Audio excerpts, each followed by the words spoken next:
moments it was easy just feeling alive. 2 a.m. wide awake, talking like we had the whole night.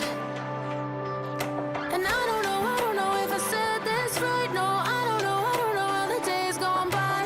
Missing little moments, it was easy just feeling alive.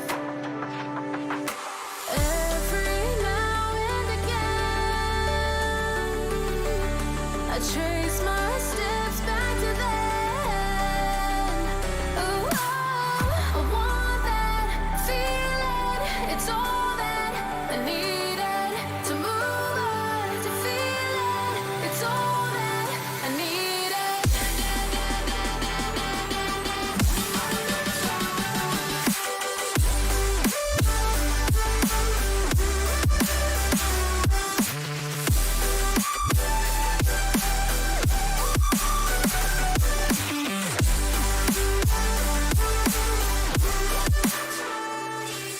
Searching for the moments I'm a little less empty inside. Fewer late nights cause nobody seems to make the time.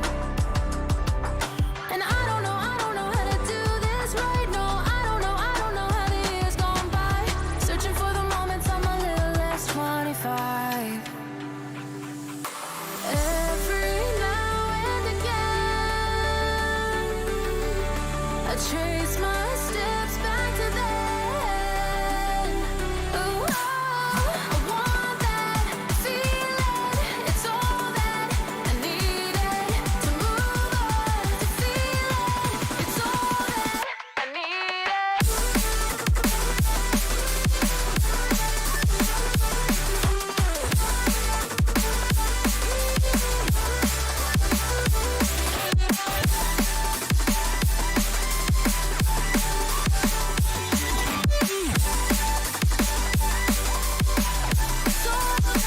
I need it. I want that feeling. It's all that I needed to move on, to feel it. It's all that I needed.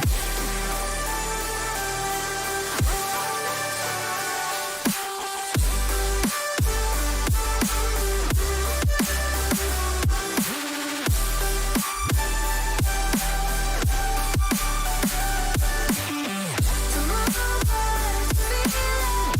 It's all that I needed. How the years go by, searching for the moments I'm a little less 25, a little less 25,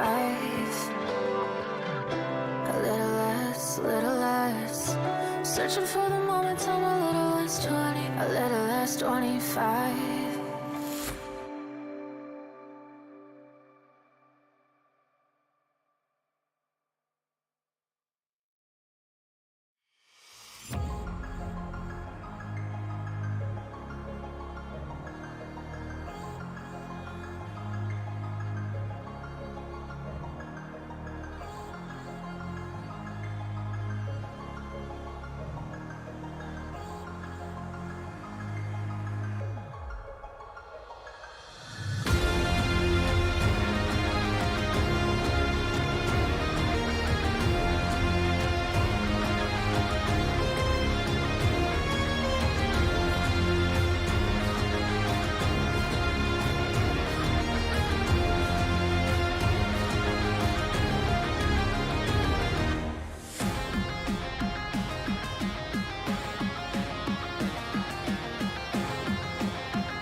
Hello and welcome everybody. Another day here at FSL Wild Rift Open featuring League of Legends Wild Rift. My name is Infinity and together with me is Dash.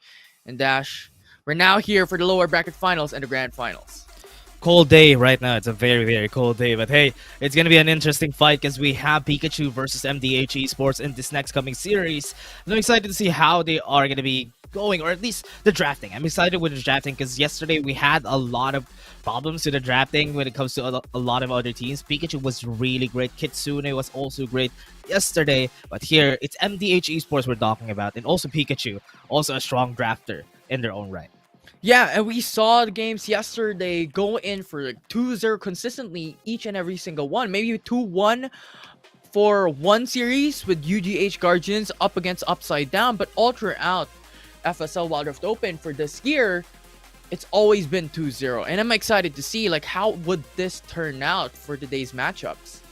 Yeah, I'm not really sure how they're going to be going around this, especially for all of this series. We have seen the adventures of our teams from their whole series, their whole run right here, Infinity. It's been really long for Pikachu until, I mean, since yesterday, they've been fighting against a lot of these other teams, and MDH Esports also just got down from the lower brackets because it's such a great fight that they had with City Dogs. It's still a 2-0. I mean, City Dogs is just so good at this game, and that's why they haven't had any big losses just yet. Yeah, definitely. I think City Dogs right now is the best female team that touched League of Legends Wild Rift. I think this is the perfect Yeah, team, right? They were the definitely. ones who brought down a lot of these lower bracket teams in FSL Wild Rift Open. Pikachu, for one, has been brought down by City Dogs. Kitsune, for another. And then MDH Esports in the upper bracket finals. And right now, it is MDH up against Pikachu to battle it out to go to the grand finals. Yeah, and again, it's been a great time. It's been a great time since we started our cast here, Infinity, and I hope that we would be able to get a lot more going through for us here. Yeah, for sure. And now, Dash, since we've seen yesterday's matchups, we've seen yesterday's drafts, any expectations when it comes to priority picks, priority bans coming Honestly, into the yesterday series? I'm surprised because we had a lot of picks with Wukong coming in their drafts, and even Anami always getting picked from all of the drafts that we had yesterday. So there's a lot of priority when it comes to those champions. Maybe on this season, maybe a bit different with Pikachu, at least Wukong and also the Nami is going to be a big priority. How about you? Yeah, for sure. I think I do agree with that aspect. We have like a huge priority on Nami and the likes. And I think on top of that, coming into the series today, some champions that I expect would be the traditional type of champions. Camille, Aatrox, Yone, Karma, if it's not banned away, would also be picked up. Because these champions are really strong in the current meta. And again, there's a lot of this champions, and I've watched a lot of yesterday's games too, and also the games that leagues that we're having right now. A lot of leagues are constantly fighting right now in Wild Rift, and I'm excited to see if ever the ladies in the FSL would be able to pull off those champions as the Zoe. That's something that I'm really excited for. Zoe in the bot lane is a really strong pick. Not as strong in the wave compared to a Ziggs, but is still strong in their own right with just the amount of pokes and also the amount of summoner spells you can get, especially that this is Wild Rift. The cooldown of the summoner spells are way shorter compared to PC.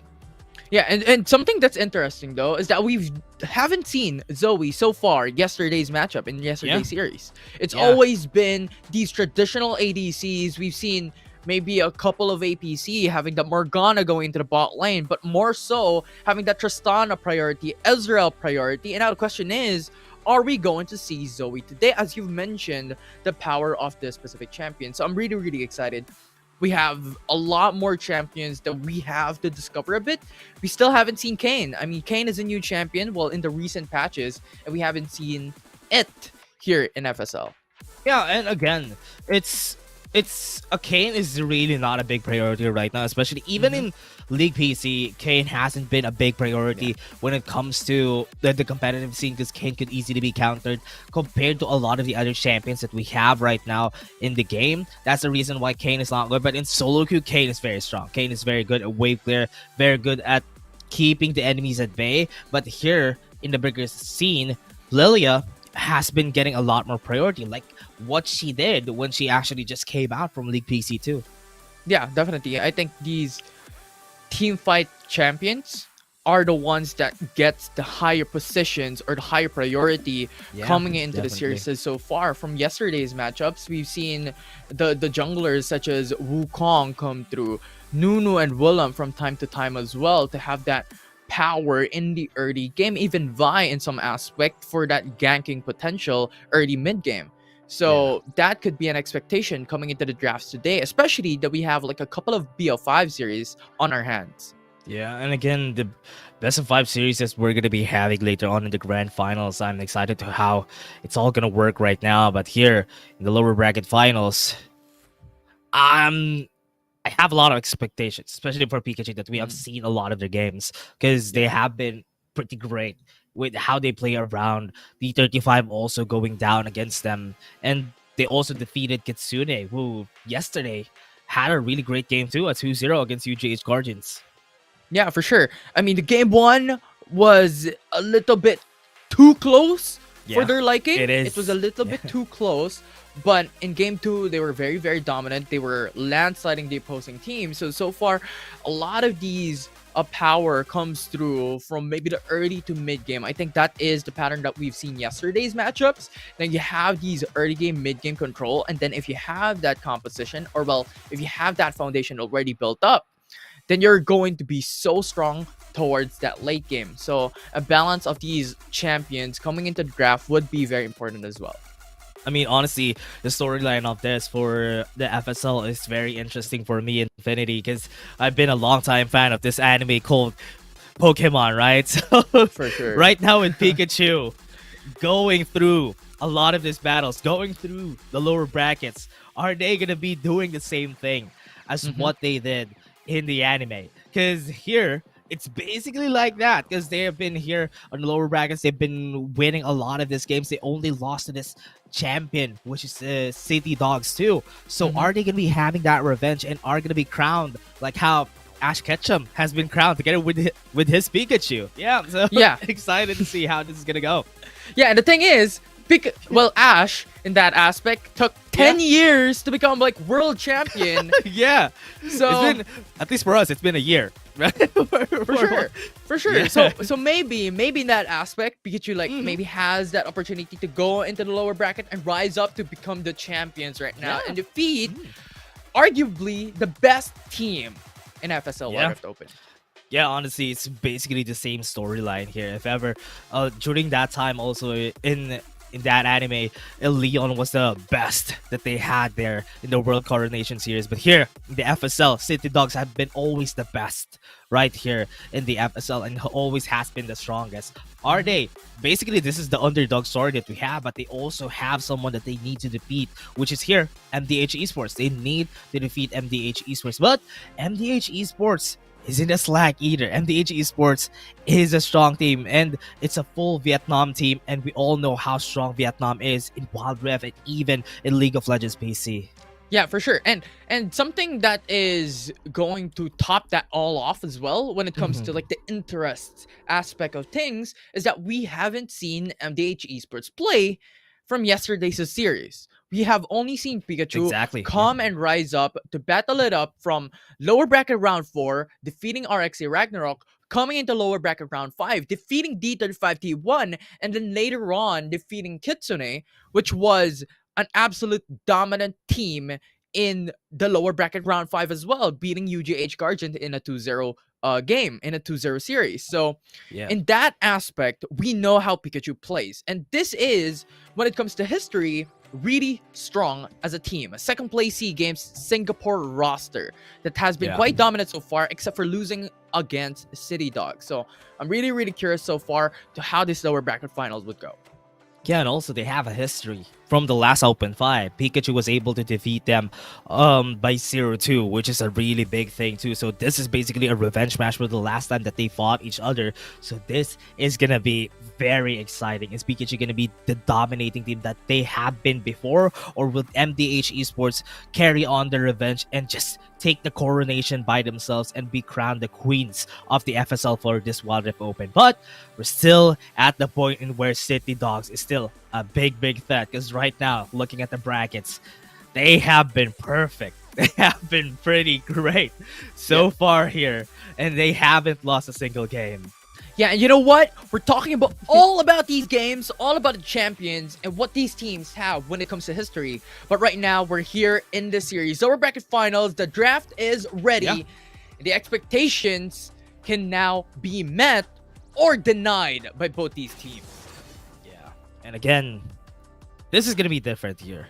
With what we had yesterday from the bans, Camille has always been a big threat from all these games. I mean, she has been left open for quite a bit. And I like the priority when it comes to these teams to the utility supports. They've been banning the Yumi, the Karma, and even the Lulu. They're always banning it because they don't want these capabilities of just enabling a lot of these carry champions that they always put out here in the jungle or even on the Baron lane side of the map. For sure. And right now, just speeding all throughout the bans here, we have Camille, Fiora, Karma, Yumi. We haven't seen Yumi yesterday been played out, but we've seen Fiora, Camille, and Karma being pushed through. So these are high priority bans that we're seeing here in FSL Wild Rift Open. And to touch things off for MDH Esports, they're going to ban away Lilia. Yeah. I mean, Lilia, yesterday I've watched a bit of the WRLA games, and wow, Lilia is a monster on the right hands, Infinity. And I'm afraid if ever Lilia comes out here, the Lilia would just be dominating. But right now, with what we have on hand, the Jace is available, and I like that MDH Esports got the priority, and Jace has been picked already. Yeah, and Veigar to follow through a hover by Peekachu. We haven't seen them play this yesterday, but this is going to be an interesting pickup. And as you stated, Lilia has been that dominant champion, because if you hit that Lilith Lullaby, if you're able to just steep a couple of members from the enemy team, you immediately have that innate advantage. Right now, Corki will be picked up though by Peekachu. Yeah, Corki is gonna get picked. Lucian is available if ever they need to, or the Yone could potentially get picked here by the side of Peekachu, because Yone is also quite a strong, not quite, I mean, it's a very strong champion, but want to go for comfort, and Peekachu just picked up the Corki Nami. So MDH Esports has a lot of leeway to just pick the champions that are very strong right now. Picking up the Jax wants the insurance for the late game. And even if they have the Corki, I think the Jax is also a good way to just be sure that the late game is secured for the team. Yeah, and this is what I call a draft. Jace, Jax coming into Ziggs, and then Peekachu picks up Corki and Nami. This is really interesting, because so far MDH Esports, Jace and Jax, AD champions, and these are really strong. Jace early game, mid game, Jax going to late game, and Ziggs would be sufficing that missing puzzle for MDH Esports on the AP category of things in this game 1. Yeah. In this game 1, one of the things that you should be really sure of is that they need to pick their comfort. That's the reason why, yeah, okay, the area is good, because Peekachu has been winning with the area, and also the Corki Nami. If they know that these things are working in their favor, you don't need to change anything. If ever it doesn't work for the next game, you still have a chance, because this is a best of 3, and it's not as taxing as a best of 5, in where you lose 2 series, you're out. You're basically just gonna have a hard time getting that comeback. But here in the best of 3, it's easy to get back there. Yeah, for sure. So right now, we're now going to proceed towards the second phase bans here. Nautilus being removed by Peekachu, one of the high priority supports. What we've seen yesterday to be played out really well. Right now, Thresh is still open to be picked up by MDH Esports, considering that Ziggs isn't really the most mobile champion to go into the bottom lane if it goes down to it. MDH Esports still banning away Aatrox away from Peekachu. Yeah, having the Nautilus is going to be a really hard fight if ever you have a Nautilus on your team. A Gragas and a Galio is still available for the side of MDH Esports. They can pick that up safely for their side, but with Peekachu, still have a lot of options for the jungle. I was thinking about the Olaf a while ago, but right now it's not gonna be there. They still have the Yone, as they said, and the Gwen. If ever they would need a little bit more damage, but I think this composition already, they don't need a lot more. They just need the couple that we see. See, a Vi would be a good pick here. Anuna and Willem is also open. Right now, Pikachu's draft is really squishy, so they need something on the front lines, and what you've stated are open. Went with the Kha'Zix will be that Kha'Zix. pick, though. Interesting. They went with the Kha'Zix even if they do have a lot of damage anyway. If MDH Esports is going to be continuing with this draft that they don't have, or rather, they do have a lot of engage tools in their belt, it would be good though. But the problem there is the members of Peekachu could just run away and just kite them out whenever it happens. But if MDH Esports are going to be adding a lot more CC here, that would not be a problem because Peekachu won't be able to get away. Yeah, and something to add to that as well. Remember, Pikachu also has Corki. So MDH Esports, if Jax comes in, Wukong comes in, Jace even comes in with a melee weapon, Oh, Corki that's can big. just Gatling gun against the enemy team, and our Rakan will be locked in by MDH. That's great. Honestly, there has been a Gragas and a Galio available. I was expecting a bit more of the Gragas and the Galio, but with a Rakan, there's a bit of a room for error here for MDH Esports. But if they would be able to pull it off, it would be very beautiful. And that's what I want to see from MDH Esports with Pikachu. What are they going to go here for? Because they still have... Okay. The Garen like could have been good. Honestly, Garen is good, yes. But what I'm thinking of supposedly was something with a bit of CC. I was expecting a bit more of a set. Because the set could really help them out when it comes to the CC. But the Garen, as long as they have the pressure that the Jax is not going to have an easier time, yeah, that's okay. Yeah, for sure. And I think what they're missing from that final pick would be a frontliner, because so far, like Kha'Zix, Ari, Corki, Nami, really, these champions have so much damage but lack in the defensive category, and Garen would suffice that. And I think picking it up would be decent and would be good enough to be that sponge for the team. Yeah.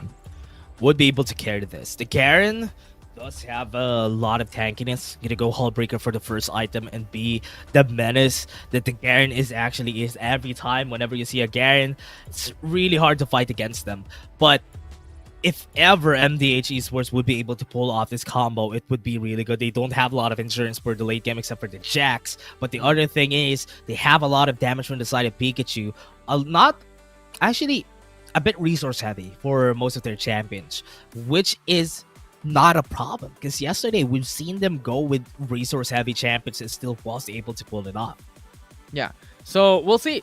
Because right now, this is the lower bracket finals. Game number 1 between MDH Esports and Peekachu. And we talked a lot about this history, about the playstyle that they have. MDH Esports, we haven't seen yet, but I'm really, really excited. This will be the tempo changer for both these teams for this game 1. Whoever wins this has the confidence to go through and push through. Yeah, they would be able to push through there. And also, it's not going to be a problem for them. If they're going to get in game right now, what they can do here is, because of the amount of AoEs from the side of MDH Esports, it's really hard to get in. Pikachu just needs to be very, very active when it comes to their composition, because they don't have a lot of tools to engage in fights. They should just let MDH Esports do their own thing. But bot lane, Wow. Look at this aggression. 1 Ziggs HP. and Rakan Bomb. going for the bomb. The first blood secured. First blood secured, and they started it as they are expected to be, because they don't have a lot of things going in for them at the early stages of the game. For the side of Pikachu, was easy enough to just get a grand entrance, get the bouncing bombs in.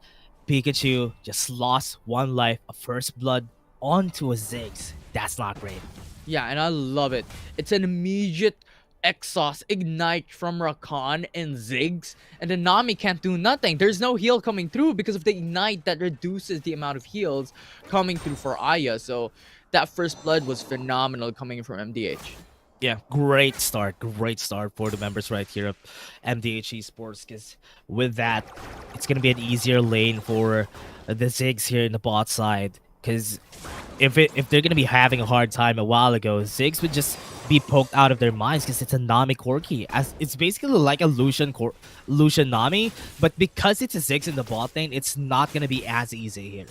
Yeah, and I love how you mentioned about it's not going to be that easy, because the thing is about Ziggs is that Ziggs is probably one of the champions that has the best wave clear in the game. So you just have to play it safe. You can just throw out bombs and just play it under the turret. So Corki and Nami wouldn't really have that opportunity to go for an all-in type of pressure that could definitely kill Ziggs. Yeah, and that is the magic of a Ziggs here. And the Lucian Nami, the Corki Nami, the reason why they picked this up is because they want to get the pressure in the early game. Yes, they're not the best champion to do that, but this is just very hard because the Ziggs is just going to be mitigating the lane, making it easy for themselves. But oh, the flash in! Kha'Zix to roam into the mid lane. Jace is in danger, uses up the flash to go back to safety. No kills for Peekachu. No kills. Have it easy here. And with how they're starting for Peekachu, they're trying their best to get something out of nothing here. They're trying to make some magic against MDH Esports. They want to get a kill. They want to get that early game just for the Kha'Zix to have the better advantage against Wukong. Ooh. Are you seeing what I'm seeing? It's a huge wave diving under the top lane up against Garen. So this is really good for Jax. Yeah, I mean, it's going to be crashing, but it's a good thing that Garen is still here on the top side of the map. Not going to be a big crash, not going to be a disadvantage, but the level 5, this is when it starts though. The time in where the Jax and even the Garen gets a bit scarier, but the bot lane might be a bit more explosive because their Khan exists and their Khan could just start any fight here and just try to take down the Nami as fast as they could. Right. Now, going into this one, Wukong is going for a potential gank into the bottom lane. Sneakily, Peekachu does not have any information, but considering these aggression coming in from the bot laners from MDH, Peekachu has that game sense that maybe there's something that's going on. Yeah, might be able to start something into the bot's side, but it's a good thing they backed away. This is just going to be the platings coming in and also even denying a bit of the honey fruit there. Very good micro plays from the team, but what is going to be the objective here for MDH Esports? MDH Esports has the advantage when it comes to the first objectives because, as we said, resource-heavy champions from the side of Peekachu, and MDH Esports, this is going to be easier for them to just play around with. Because when you have the Jace, when you have the Jace and you have the Ziggs, a lot of AoE damage, not a lot of effort, but top side. Going through, the Mash Injustice comes in, and Kha'Zix just finishes it off. First kill for Peekachu in this game, number 1. And I like how you mentioned about the game, the first objectives. Because the only team fight CC that Peekachu has would be Nami. Yeah, that's right. And with how they're going to be starting this Infinity, MDH Esports is just going to have an easier time because 5 minutes on the clock is going to be there. They do have their first items, which is good, but it's way more valuable for MDH Esports because these first items are actually item breakpoints for them. Peekachu, their item breakpoints are going to be coming in at 2 items. So that is a very big discrepancy for them. So they can have the advantage at the second objective. But this first objective, they just need to trade. Wherever MDH is, they just need to run away from that. Yeah, we'll see. Because right now, coming into 5 minutes here, Dash, what champions and what players do we need to look at? Yeah. Always need to look at the Rakan. Rakan would be the one starting this fight. After the Rakan gets a grand entrance to the quickness, it would be easy enough to tell who's gonna win, especially if they got that to the Kha'Zix. They're starting already the Rift Herald. Rift Herald being started. MDH Esports is there to contest. Tidal Wave is there to try and go and push them back. But Peekachu will be able to turn things around. They're able to get that 3 kills, and they're looking for more. The Afro Prison is just perfect. And Garen in the front line silences that Ziggs. Peekachu gets the 4 kills. What? That is great. That is great. Peekachu was able to mitigate all the CCs, all the damage coming in from them just because of one leap, just because of the presence of mind that they had. They pushed the referral back in behind the pit, and that's why they were still able to get the smite out there, even if the position was not to their advantage. The package was also perfect, laid down like the carpet, red carpet for MDH Esports, and they burned through all of that, and that's why Peekachu got the win there. Yeah, that was amazing. On top of that, with a Rift Herald that they were able to take, they just got a Power for His Blood in the mid lane at that point. So map control is hugely in their favor, and the gold is quite significant. 3k gold lead in 6 minutes. Great lead for the team, and I hope that they would be able to go for more here for Peekachu. This is what they need. We said that they're very resource heavy, and as long as they get accelerated by MDH Esports by making these mistakes, they're losing a lot of this cover. Because right now, with the first 2 objectives going to the hands of Peekachu, and also the first tower down to their side, this is a big blunder from them. Yeah, right now, Nami and Corki being that aggressive duo, going to mid lane, pressuring Jace so far. Will not result into any much value, just pushing away Jace. But for now, at this point in time, what can we expect? Well, before then, we have a fight in the mid lane, but just a little bit of a trouble. What can we expect in the next couple of minutes here, Dash, coming into 10? Yeah, especially for this 8-minute mark right here, they're gonna be getting their first or their second items from the side of Peekachu, and that is exactly what they want to go for. Because if they get their second items, they can just play around the map. And considering that MDH Esports doesn't have vision at the middle part of the map, that's a big blind spot for MDH Esports. Peekachu could just make sure that this bottom side of the jungle would be theirs. We'll see. Because right now, Peekachu has the map control. They're going for the 4-man roam into the bottom lane. The charm is perfect. They're just dashing through. Aya comes in over the wall. Oh, and that will be Nami securing the kill. Or got the Here kill on up the top opposite side. of the map. Garen is in danger. It's a 4-man roam from MDH. Dimash Justice will not be enough as they get the trade back.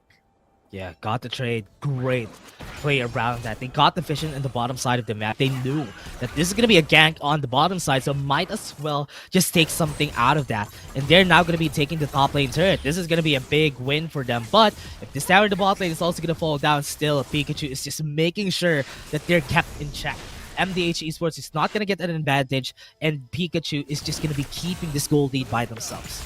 Yeah, and that's really important when it comes to League of Legends Wild Rift, or at that point in this game, to have consistent trades. If MDH Esports gets something out of value, Peekachu has to get something in return.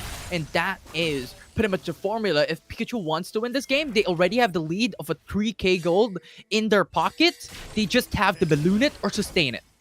You just have to make sure. Peekachu just have to make sure that they just keep this in check, and also the Garen is just gonna make that possible, because the Hull Breaker onto the Black Cleaver after you get the second item, it would be really hard for the Jax to fight in 1v1 against this Garen. So that is something that we need to think about, is because Jax wouldn't be able to just freely farm in the side lanes. Yeah. And right now though, Triforce already built up by Jax, building into a BRK. If that is already built, Jax's damage would exponentially increase in this game. Yeah. Rift Herald is available. We don't have a lot of people at this top side of the map. I think they might be giving this to the side of Peekachu again. It's not a good sign for MDH Esports. Whenever they start these fights, I hope that they would be able to get the CC in at the right time. Right now, they don't have a lot of damage from the Ziggs. But I hope in this next fight we're going to be having, because bot lane, I think this Jax is going to be killed. Garen the backside, goes in for the flash, silence on the Ziggs, Oh, Ziggs is no. gone, and that will just be a quick and efficient execute from Garen. I was surprised, because I thought the Jax is going to be dead there, but Ziggs was recalling. And the Ziggs just got killed pretty easily, and oh no, that was a mistake, but the charm comes in. Woo, that vision coming in from Peekachu was just able to charm down Jax. Almost getting that kill, but was in danger. It was a 2-man that can support Jax in that fight. Overall, Peekachu will not get that kill, but in the end, pushing Jax back. Yep, Minuet, always a strong force. She has been very great whenever using the area. The charms are always hitting, and they always have found a way to make sure that this Minuet would have a lot of value from this. And they always get these objectives. This is why I'm surprised. They have the package on their hands. They can start the fight whenever they want to. 5 seconds of the clock, the Infernal Drake is going to be coming in. And Peekachu might be afraid here.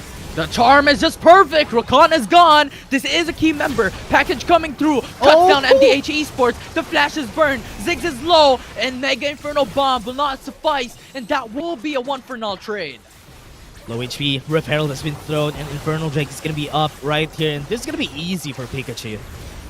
think that's worth Infernal Drake coming in for the Rift Earl. Charm! And now the Charm with the max range connects onto Jace, forcing out the flash, but you have the trade back. They want to counter engage. Jack's in the middle of this fight. It's a 4-man dive from Peekachu. We'll be able to secure that kill, and Peekachu will go out with so much value. Flashes from flashes. MTH Esports has a lot of resources down, and Peekachu can just make sure. Oh, grand entrance! On grand entrance with the quickness, we'll be able to kill down Winwit. And now it's the Cyclone coming through with a knockup. Tries to go back with a retreat, and it's a miracle that he or she still lives. Wukong survives with this level of health, and Peekachu have been making a lot of this value just from getting all these kills. Rabbit and Setcup has been built by Minuet, and this is going to be very destructive for your side. Peekachu, they do have the advantage. They just need to be very careful in how long they need to stay in the Rift, because the longer this game goes, the Jax is just going to become unstoppable. Right now, Peekachu is still in a safe place. For sure. And that is the reason why I love what Peekachu is doing, is that they're constantly punishing Jax. Because they know this is the late game investment. MDH Esports has Nami with Aqua Prison, secures that kill, and now the tidal wave is brought out as well to ensure that the kill will be made. Now Wukong is in danger. Rakan just goes back in for the shield, forcing out the flash for more safety. Mega Inferno Bomb produces a lot of deep damage. The Cyclone back in with a Gargoyle and Trap produces a lot of sustainability, and now Peekachu is in danger. Grand Entrance in the backside! And Ignited! That will knock up Aya and Claria. Bouncing and that bombs. will force out a Stasis Enchant for Corki to live for a bit longer. But that, in the end, will be a 2-for-1. Yeah, 2-for-1. Still an advantage for the side of Peekachu. Charm might come in. Ooh, so close yet so far. And now Minuet is in danger, a little bit low on HP. Peekachu going in for the flash over the wall for Garen. Secures that kill with a silence along with a Mash Injustice. Jace now trying to get that trade back, but it will not be enough as Garen is so tanky. What is the damage? What is the damage? Pikachu just going aggressive. They're not afraid, because we have said a while ago, 2 items is their item breakpoint, and now they're not afraid of taking any fights against MDH Esports, especially when they have this 6k gold lead. Peekachu are just so good at playing around their advantages, and we doubted this composition of theirs. If they don't have any way of starting the fights, MDH Esports is going to give the fight to them, because that's basically what their composition does, and Peekachu just reacts to what happens. Yeah, and that's the thing, right? We were quite skeptical of this draft from Peekachu, because the only AoE CCs would be Claria, and they have the Garen to be in our front lines. But the thing is, Claria has been exceptionally beneficial for this team. The tidal wave constantly connects. The Aqua Prison always perfect and flawless up against MDH Esports, and that is the reason why they constantly get these trades back in. I do hope the Peekachu would try to finish the game as fast as they could, or maybe try to take the Baron, try to end the game, because MDH Esports starting to become scary, because Rabbit and Setcup has been built by the Sigs too. And if the Jax would be able to get this Wit's End, most of this damage from the side of Peekachu won't be a problem anymore, because remember, they are very heavy when it comes to magic damage, and the Kha'Zix is the only big physical damage that they have in the team. So MDH Esports, they can come back from this.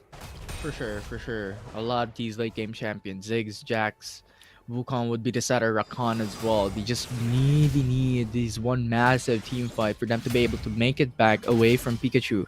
Because so far, it is a 7k gold lead, but that is 2 clashes win by MDH Esports to turn things around away from Peekachu. Have the vision on this top side of the map. They were expecting to start a fight on the top side, but right now, with most of the members of MDH Esports slowing down the game, this is not an ideal spot for Peekachu, because if the game is slowed down, if the gap is stable, MDH Esports has time to farm. Has time to farm resources, but top side gets the kill. Nice charm coming from Ari to follow up from Kha'Zix as well. The isolated target gives a lot more damage for Kha'Zix. Yeah, and MDH Esports kept losing on disadvantages, and the timing is just not right, because 15 seconds is going to be the Mountain Drake, and they don't have a Jace. A 4v5 when you're on a disadvantage already, not really great. For sure. Right now though, Peekachu is owning away the enemy team. Arya's there. Mountain Drake is up. Pikachu will reduce the vision. MDH has no clue, no info on what's happening in the Dragon Pit. You have the Charm connecting onto the Charm Rakan. again. No follow up though. Pikachu starting them out, and Drake. And you have Wukong setting up the vision. Wukong is ready to go. They have the flash, but the Charm is there. Connects onto Wukong. Package is there, cutting down MDH Esports. And right now the tidal wave goes for the 5-man knockoff. Pikachu is following through. The flash is there. Gary in the front lines. Kha'Zix to follow up. Jax just jumping around to go back to safety. And Wukong is down. It's 2 kill for Pikachu. Big value. Guardian Angel is down now on the Wukong, and MDH Esports now in a big disadvantage. Charm connected though actually on the Jace, but not going to be continuing with the battle right there. But Pikachu using the package pretty well. The confidence from Aya just defending the pit. They didn't want anybody to get in, get close, because the package was at the ready in case anybody gets close. And that's the punishment that they have every time. I am loving this Corki pick because it's the reason why they're having a hard time contesting these objectives. And right now, Aya's there, Minuet as well, defending the mid lane. And MDH Esports will not be able to secure a turret. Really do love that Pikachu are just not letting up. We said a while ago that they're trying to slow down the game, but MDH Esports, whenever they try to get away from their base, Pikachu finds a way to get the kill and maybe fasten up the game, get an objective from themselves, and if this Jax falls down, that's going to be big for Pikachu. Pikachu dashes in Nice with dodge. a Spirit Rush. Charm will not connect, but a follow That's through from dead. Pikachu will secure that kill. And this is what I love. Punish Jax. Always punish at Jax. Jax hasn't been having the greatest game here, but Pikachu now with one man down the side of MDH. They can't take the Baron. For sure. Baron is open. Wukong's alive though. MDH Esports still has that opportunity because if they let this up, a lot of gold will be injected for Pikachu and the Baron buff as well. That could really secure them the inhib turrets, and so far they're still waiting on the horizon. MDH Esports has vision on the Baron pit. Yeah, Pikachu hesitating quite a bit. If they're going to be starting this fight, give some time for Jax to respawn. That's not an ideal spot. They have a vision there. They have a ward inside of MDH Esports, and this is good for them. They can start this whenever they want to. They can try to contest this Infinity. Mega Inferno Bomb. Rakan is going in. Quickness with a grand entrance, but he's too far away, and that will enable Nami to just use the tidal wave to counter engage. And now the Master of Justice trying to get that kill down onto Wukong will not secure it, living with 1 HP, and that will push Pikachu back and retreat.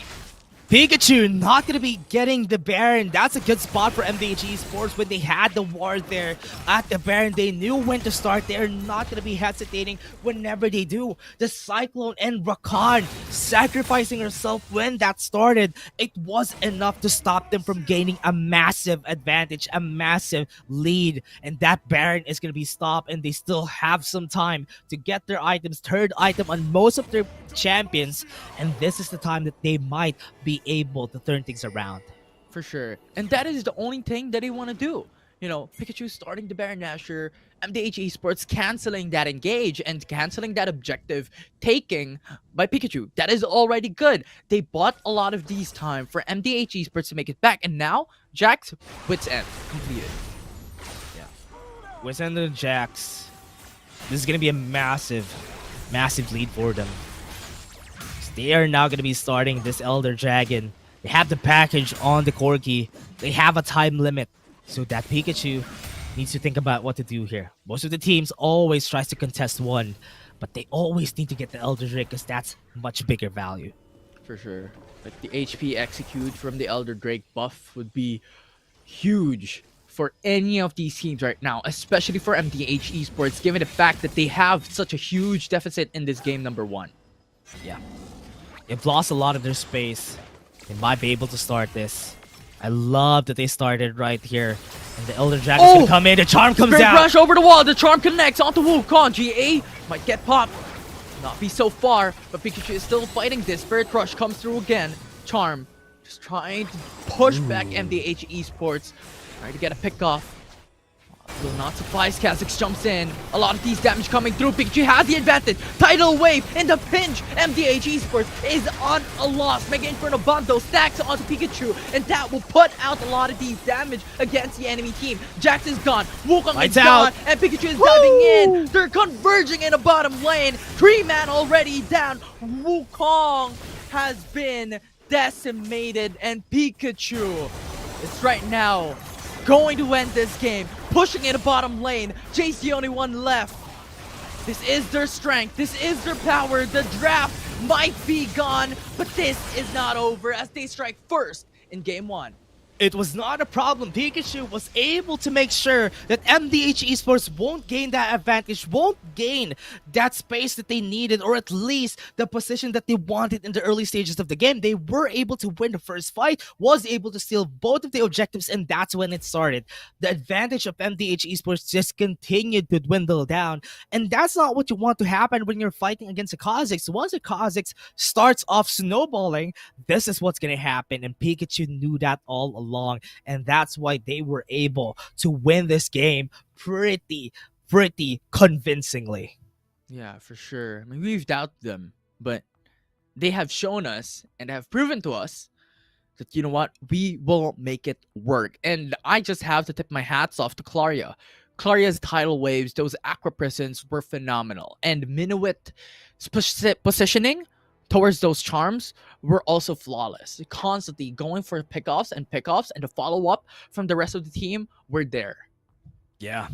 And this is still something that we always need to think about whenever it starts off like this. Whenever they start off with a fight, we have seen Peekachu always just waiting for the package to be available, then they start the fight. Because if the package is not available, it's not going to be easy because there's a lot of engage coming in from the side of MDH Esports. That's why they can't even get close, because once they use one dash, they can't get any closer to anybody else because the tidal wave is going to come in also from Peekachu. Yeah. Right now, that is game 1. This is a best of 3, so Peekachu is currently on match point here in the lower bracket finals. And Dash, what a game starter for FSL Wild Rift Open Day 2. Yeah, game 1 is great, but game 2 is going to be greater for sure, because that was a great and, what can I say, very convincing game for the side of Peekachu, and I hope that we would be able to get a lot more of that if they want to continue with this lead, or at least this journey to become the master of the FSL right now for the side of the Wild Rift FSL Open. Well, that's pretty much it. Game number 1 of the lower bracket finals. My name is Infinity and this is Dash. We're going to take a short break, but when we come back, this might be the game finisher, or this could extend game 3, so watch out.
Gotta catch them all. That is what Pikachu said. And this, I mean, it's not Pikachu, it's Ash Ketchum who said that. But here, we're gonna be having again another game from the side of Pikachu versus the side of MDH Esports. It's gonna be a fun game, 1-0 for the first series, and this is gonna be the next one that we're gonna have. We are gonna be your shoutcasters for today. My name is Dash, and I'm here with Infinity, and this is game 2.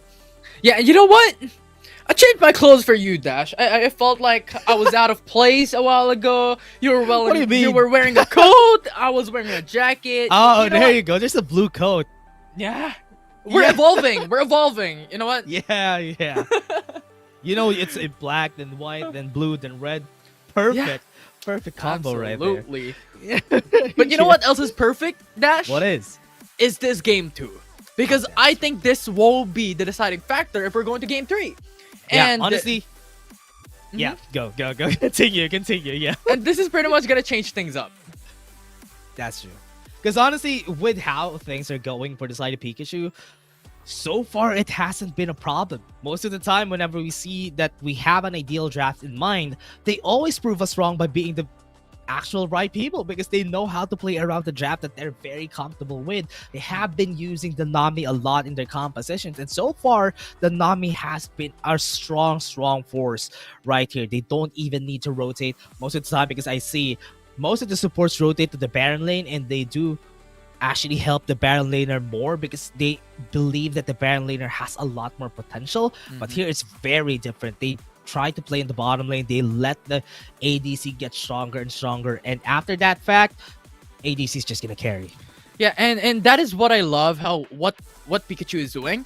They're superior when it comes to these micro plays that they're showing us so far, from yesterday's matchup Definitely. into this day 2 in the lower bracket finals. And two of the best supports right now arguably would be Karma and Nami.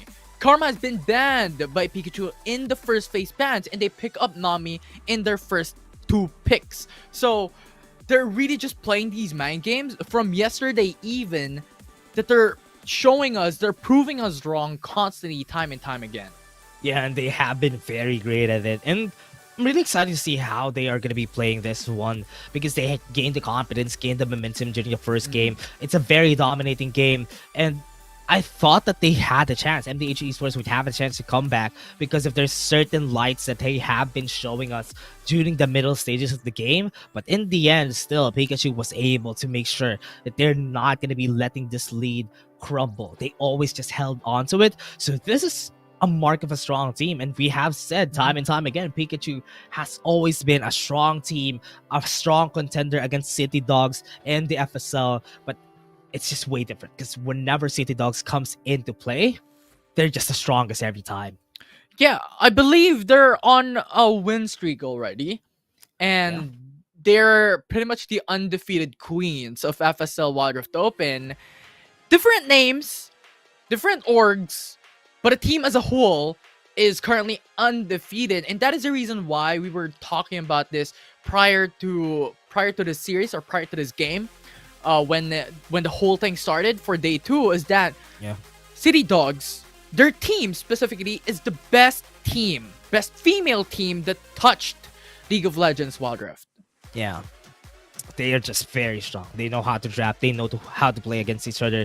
And also they know how to play against the teams right here. And maybe, I'm pretty sure that they have an answer to the Nami that has always been put up by a lot of these teams here. And that's the reason why they stayed up there in the upper bracket. But remember, Pikachu hasn't lost a game since their loss from City Dogs. And this lower brackets, they have been 2-0 per 2-0. And this is just a mark of a team that could contend to a team like City Dogs. I hope that they would be able to, but City Dogs, yeah, they're ready. They're just waiting right there, and I see some of them in the comment sections says they're waiting for who's gonna win, who are we gonna face against. But Pikachu is still out here in the battle phase. For sure. And you know what? I'm excited, and I am ready to go as we are jumping into the draft. Yeah, here's the draft. What are going to be the changes? Zed going to be the first ban. I hope that they ban the Jace here for the side of MTH Esports, because it was an important pick-off for them a while ago. But Pikachu is not going to be picking them up by themselves, because Pikachu is always gonna go for the comfort. Yeah, and the thing is, from what Pikachu has done yesterday, like when it comes to the red side, they have this priority onto Karma, onto Fiora, on these specific high tier champions. But when it comes to the blue side, they're banning away these champions that are quite flexible, or well rather open. Gwen, Yeah. Zed, because they know that they have the first pick and they know that they can get that prio into the blue side. Yeah, and always you need to ban a lot of these champions that are very flexible. And Corki getting banned from the side of Pikachu. They're banning Aya's Corki. This is really surprising for me. Maybe they have an answer here with another ADC in mind. Right now, they have this side picking up. Ari's gonna get picked up. They want Minuit to be comfortable in the mid lane. Maybe on the second rotations, they're gonna be picking up that Nami unless MTH Esports picks it up themselves. Yeah, for sure. I think Pikachu giving that comfortability onto Minuet is quite a significant factor to their win. Because from day number 1 yesterday in the lower bracket, for probably like 3 games overall, there is majority of the time that Minuet is on the Ari. And we all know that Ari is one of the best picks that Minuet can get. So giving that aspect, Pikachu has a very, very strong mid laner now secured. For MDH Esports though, locking onto a Jace, quite strong in the early game as well. Yeah. And again, this is just another Jace getting picked up by them and the Camille also available. That's 2 strong picks already on the hands of MDH Esports. Pikachu. This is going to be a very different game from what they had a while ago. Nami. I hope that they do pick the Nami, as you said, and maybe an ADC for themselves in order for the mid lane, or rather the top lane or jungler, have a bit more flexibility later on. Oh, Jax, though. Interesting. I love that. I love that. Because they're now going in for a really strong late game champion, and we all know that they could get there. Jax on the top side, matching against potentially a Camille in the Baron lane, could be that aspect when it comes to a 1v1. And as we stated a while ago, Nami would be that high priority, considering that Yumi and Karma is already banned. This is really good for Pikachu. Yeah, again, it's going to be good for them. Again, the Nami is always going to get picked up, but the Lilia, this is what I'm scared of, Infinity. If this comes out, the Lilia, the Camille, the Jace, Pikachu needs to ban the Galio just to at least stop MDH Esports from picking a lot of these great picks. But Yeah. we always said that Pikachu is great playing their comfort. They're playing the Ari, they're Yeah. playing the Nami. It's not going to be a problem for them. They know an answer for this. They know how to play around it. But MDH Esports, I'm not really sure what they can do here, because Pikachu is always comfortable with his champions. Yeah, for sure. And I like how you mentioned about the Galio as well, because we all know in the past, when it comes to the CC combos, Camille and Galio are one of the best duo that you can ever have when it comes to engage. So that is an aspect that Pikachu can do. As you stated, it is going to be removed, but Lucian would be open for MDH Esports to pick up. Okay, this is interesting. They picked Illusion, and you know what, Infinity? I don't want to say it again, because MDH Esports, these are all the priority picks that you always see in competitive. And MDH Esports is playing the draft pretty well, but Pikachu, they're playing so well against this types of composition that I'm not in doubt, even if that happens. It's like Ash Ketchum using a Pikachu against an Onyx, and I don't know how that works. Sure, yeah, the stone, throw it on the stone. I don't know how it works, but I think this is actually not bad for MDH Esports. On top of like having that priority, having like a Lucian in your draft, and a lot of these strong picks, is that this is not bad, because yes, they're lacking on the AP category if they go for Jace and Lucian, but the thing is, they have Lilia that can suffice on the AP aspect of things. So MDH Esports would not really regret picking up that Lucian along with a Jace. Now Pikachu though, this is what we're looking for. Kayn and Varus being locked in. I don't know what to do. I don't know what to say. Kayn, going to be the first time that we're going to see in FSL. Kayn? What? What am I seeing, Infinity? Because what? You have a Kayn. You have the Varus Nami, which is okay. Ari always getting picked by Minuet. But the Kayn is another surprising thing for me. But MDH Esports has Very well-rounded composition. Aggression for aggression. Lilia is just there to couple that with a bit of damage and also a bit of the CC that they would need for the team, or rather the team fights. This is a very well-rounded composition for MDH Esports, and I really do believe that this has the capability of getting this into a game 3. But Peekachu always pulling out this rabbit out of the hat, this composition out of nothing, but they always make it work. I've said it a lot of times today, but Peekachu, I'm not really sure how they're going to be working this. Yeah. This is going to be a Jax dependent game for sure. Because Ari, yes, really good. Varus, really good as well when it comes to pokes, when it comes to single targeted CC. But when it comes to the overall aspect of things, Jax will be that late game investment, will be that powerhouse that Peekachu will have all throughout this game number 2. We've seen that a while ago. The Jax expected to be a powerhouse, but wasn't able to because it has been cut short by the ganks and even the pressure that they have in the top side of the map.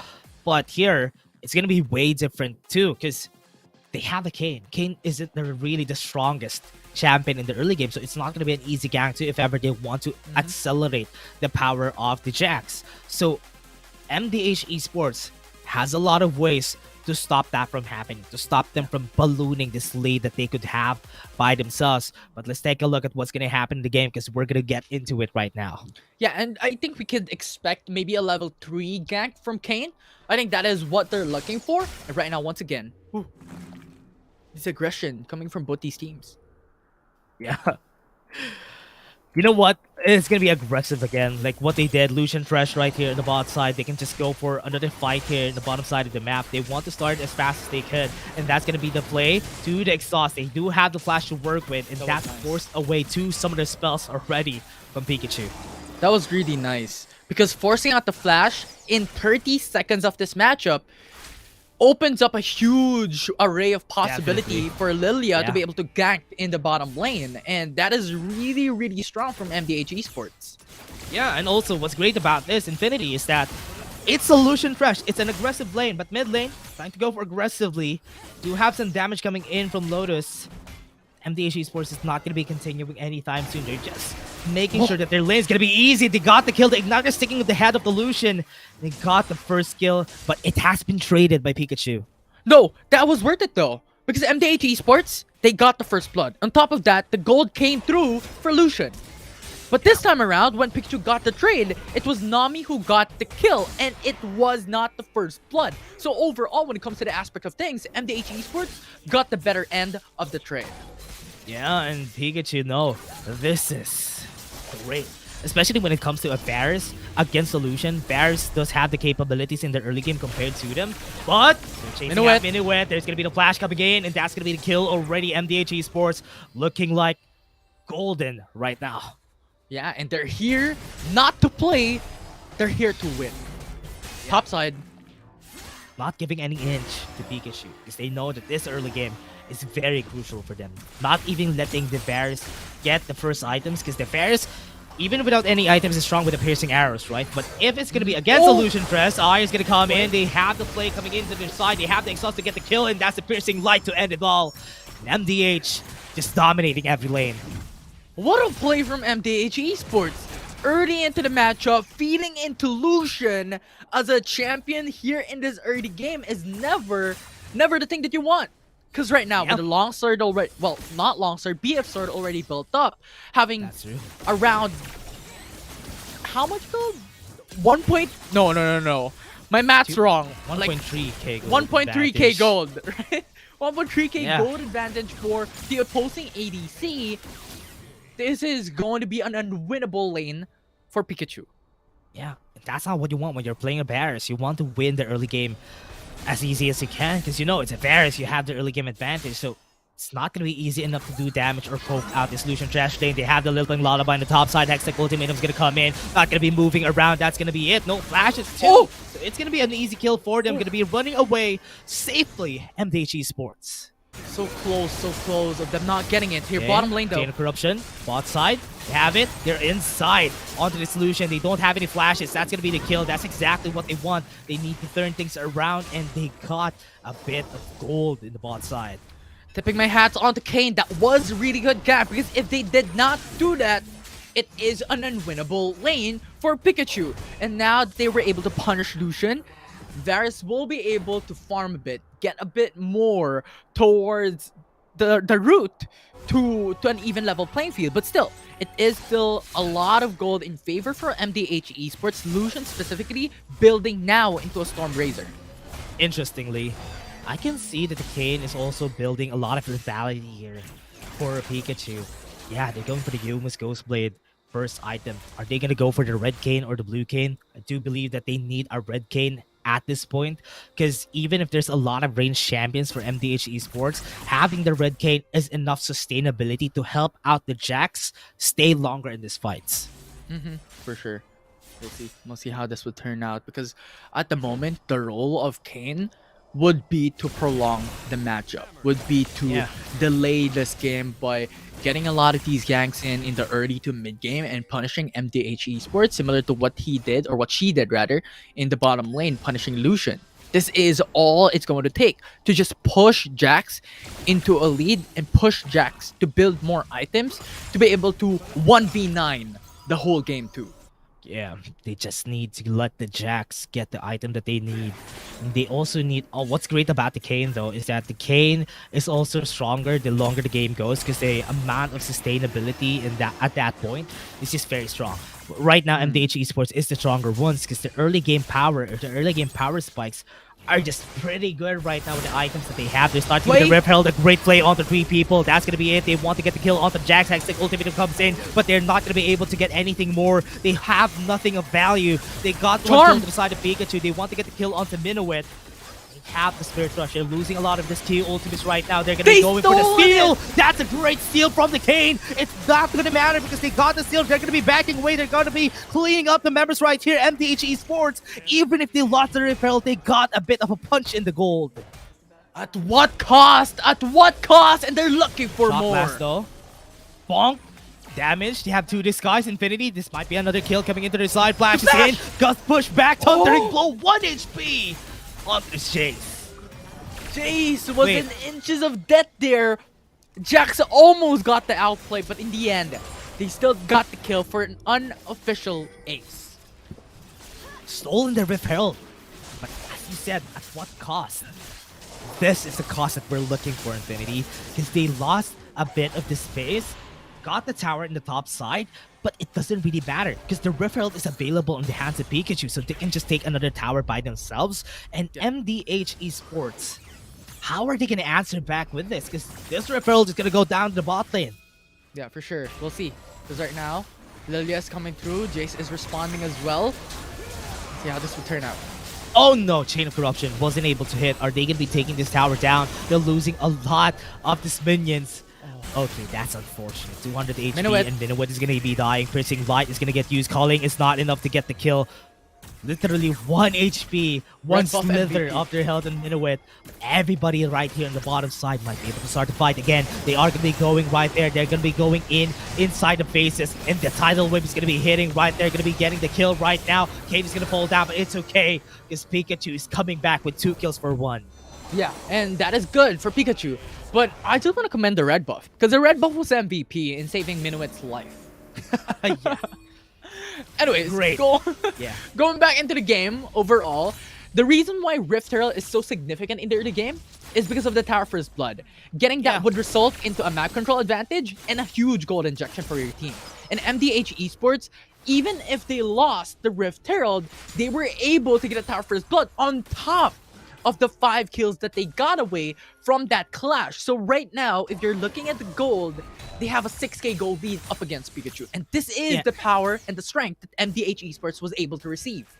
Yeah, this is what's great about what MDH Esports is doing, though. They're playing around the map. They have 2 towers down, top side, bot side. So MDH is just taking over their jungle. And looking at the advantage when it comes to items, 8k gold on a Jace.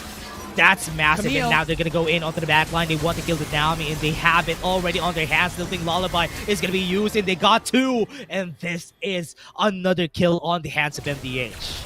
Yeah, and right now, It's just a matter of time. MDH Esports is slowly building up, or well, I can tell, quickly building What up. is this? Too aggressive. Chain of corruption, and they got it as fast as they can. They have Kane inside their faces. They have it. The damage is there, and they're going to be running away right now. That's going to be enough, and double kill already onto the Jax. This is when the Jax is going to be very scary. That's a lot of damage. Two Disguise comes in, and they might be able to lose more life. Shock Blast! Not going to hit on Aya. 2 for 1 still. Peekachu turns it around. Yeah, that was scary for a bit. I think there was a misplay, kind of. Like, Jace flashed over the wall to try and get to Jax, but instead jumps over the wall back again to get back into the fight. Yeah. I think overall, that was a bit funny, but they were able to get the kill onto Jax. And that's really important because this is a huge dependency for Peekachu. And right now, a 2-3-2 KDA is not really the best thing in the world with a 6k gold lead Jax. So this is far behind from optimal for this team. Yeah, not a lot of gold injection onto the Jax. And on the second objective, we have 2 items already on most of the members, most of the key members of MDH Esports. And Peekachu are not even that close yet, except for the Kane. So this is just going to be an easy referral take for the side of MDH. And Peekachu just losing priority again right here. And Peekachu traded it back with a third bot lane, but still, it's not going Easy to tower work mid as lane. good because, as you stated, the mid lane is open. The Rift Herald, if it charges, it's gonna be down to the ground. Easy tower. This is what they want to do. They just are going to be taking the Rift Herald. Let it adventure. Go on a mission in the mid lane. And look at how Jace is just pushing everybody back with a shock blast. Damage! Force them away. Another bonk. No way. No way. No way. Shelly's No doing way. work. That's Yeah. hard work. 2 towers. Oh no. Not really good, Infinity, because right now, with what we're seeing from them, and Kane going for Shadow Kane too, this is too confident from Peekachu. Even with a 7k gold lead, I do believe that going Red Kane was the safer bet, the safer answer for them. And even with the Conqueror, it makes it easier for the Kane to just go in, get to the back line. But with the Shadow Kane, things become a bit different. For sure. Although we were mistaken yesterday, we were proven wrong. So there's still that opportunity to hold on to. But a 7k gold lead for MDH Esports is not looking great on Pikachu's end when it comes to making it back. Especially if you're fighting up against Camille, who already has Divine Thunder and BRK. Lilia was already fed with 2 items already. And Jace that has so much items in 11 minutes. 11k gold lead and not even enough damage to get the kill on top side. We're just giving all this objective for the side of MDH Esports. But remember, it's a good thing that Peekachu was able to mitigate or at least buy themselves some time because they got the first 2 objectives a while ago, which is great for Peekachu. But MDH Esports now, we said a while ago that the composition doesn't need a lot of items, doesn't need a lot for them to keep going, and that's exactly what they're doing. We'll see. Because slowly but surely, 45k gold compared to a 40k gold. This is a 5k gold lead for MDH Esports, and this is what they want. This is what they need. But 4-man roam from Peekachu. This is a smart bet for them. If ever they try to take down both of these bot laners a while ago, that could have been a start for them to come back and get the goal gap closer. Because they have a bit of a shutdown goal, especially for the Jace and the most of the laners, actually, the solo laners. They need to get the kills on the solo laners, cash in, and maybe get gold enough to make the Jax relevant on this game. Yeah, cash in, check out some items, right? That's their winning chance. That's a winning opportunity. We'll see though. Baron Nashor will come up in 25 seconds, and I believe MDH Esports, if they can win a fight that they can force, they're able to take it. Oh my. The damage right there. Chain of Corruption to the tidal wave. Not enough follow-up, but the Aqua Prison was perfect! And now that is going to be the turn that they're looking for. Look at this backside. Damage is going to be there, but godlike. Too much damage from the Jace. Almost getting the kill too to the Lucian. This is what you want. Find opportunities. Yeah, for sure. That is not expected from both these teams, but the thing is, both junglers are down. no objectives whatsoever right now. Hullbreaker fighting 1v1. The damage from the grass and the dying and the Divine Thunder is just too good, and that's gonna be the kill. Camille 1v1 against the Jax, not ideal. The flash happens, and Peekachu, Infinity, this is what I'm afraid of, this Jax. Yeah, and this is what we have reiterated all throughout this game number 2. The Jax will be the dependency for Peekachu to win it through and through. And they still have that opportunity. It just needs more time to build up. It's like I don't know. Maybe Century Egg as it gets older. I don't even know. Gets better? Yeah. Maybe wine. Gets A older. wine! It's Wine's a older, perfect it gets analogy. better, as they said. I mean, Yeah. that's the reason why Jax is strong. Because the longer the game goes, the more For dangerous, the stronger the Jax gets. And Yeah. this is what I'm afraid of. Because Jace is very well fed, has a lot of items, still very strong, enough to keep the Jax at bay. But even with a 3-item advantage a while ago from MDH, the Camille wasn't able to win. Because remember, it's a Hullbreaker to Divine Thunder. A 1v1 is not a fight that you want to go in. For sure. We'll see. So right now, MDH Esports is wanting to force that fight. It's a good fight though. Flay happens, not gonna be able to get something, but there is the death sentence, not gonna be able to continue. The calling is gonna be there. A lot of skills are being thrown. A lot of ultimates have been used already. Spirit Rush is down. Chain of Corruption is down too for the side of Peekachu, but that's good enough because they were not, or at least they were able to stop them from getting the 1v1. kill. But now bot side again, another 1v1, 3-item advantage. I mean, 1-item advantage is not gonna matter if it's a Jax with a Hullbreaker. They burnt and they got the kill. Jace is coming in. Jace, 1v1. I think this is not a fight that you want to go in, even if you're a Jace. The Ignite is going to come in, the stun is going to come out. They still have the damage, but yeah, Jace is just too strong at this point. Yeah, they're able to trade back a turret though. So that's good for Peekachu overall. Because they traded a 1-for-1. They got a turret in the end.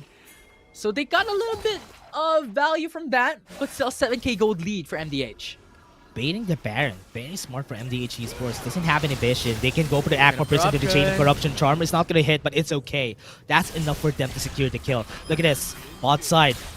They have the stasis. If this Jace falls down, that's going to be an easy Baron call for Peekachu. 1k gold!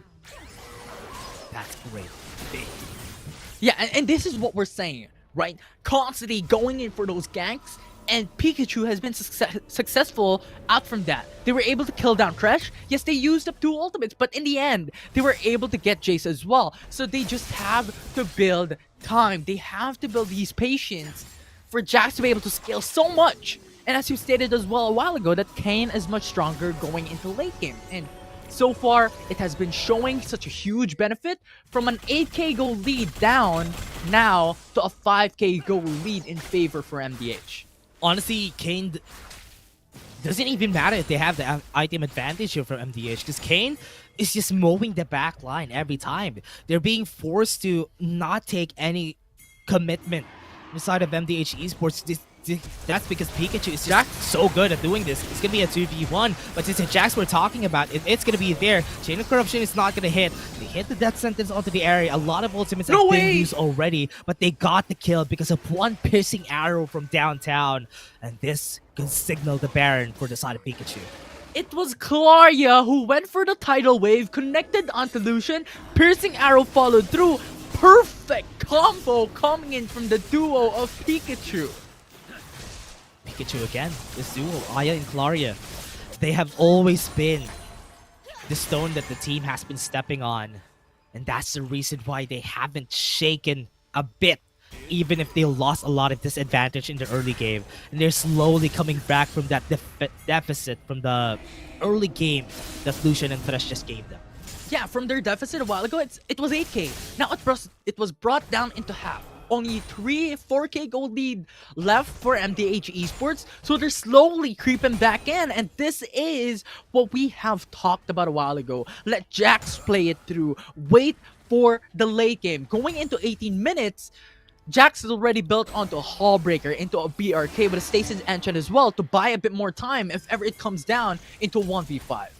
And we all know that Jace slowly scales down whenever the mid game starts, and this is the point where the Jace becomes a bit weaker, still strong, a bit weaker compared to how it was during the early game. But Peekachu, knows that. And that's why they're taking a bit longer. They're just distracting MDH Esports to their own objectives. But now they're starting the Baron. No vision. Nobody knows that they are starting this Baron and this is going to be good. But they still canceled it out in the end just because their ward has been discovered by Peekachu.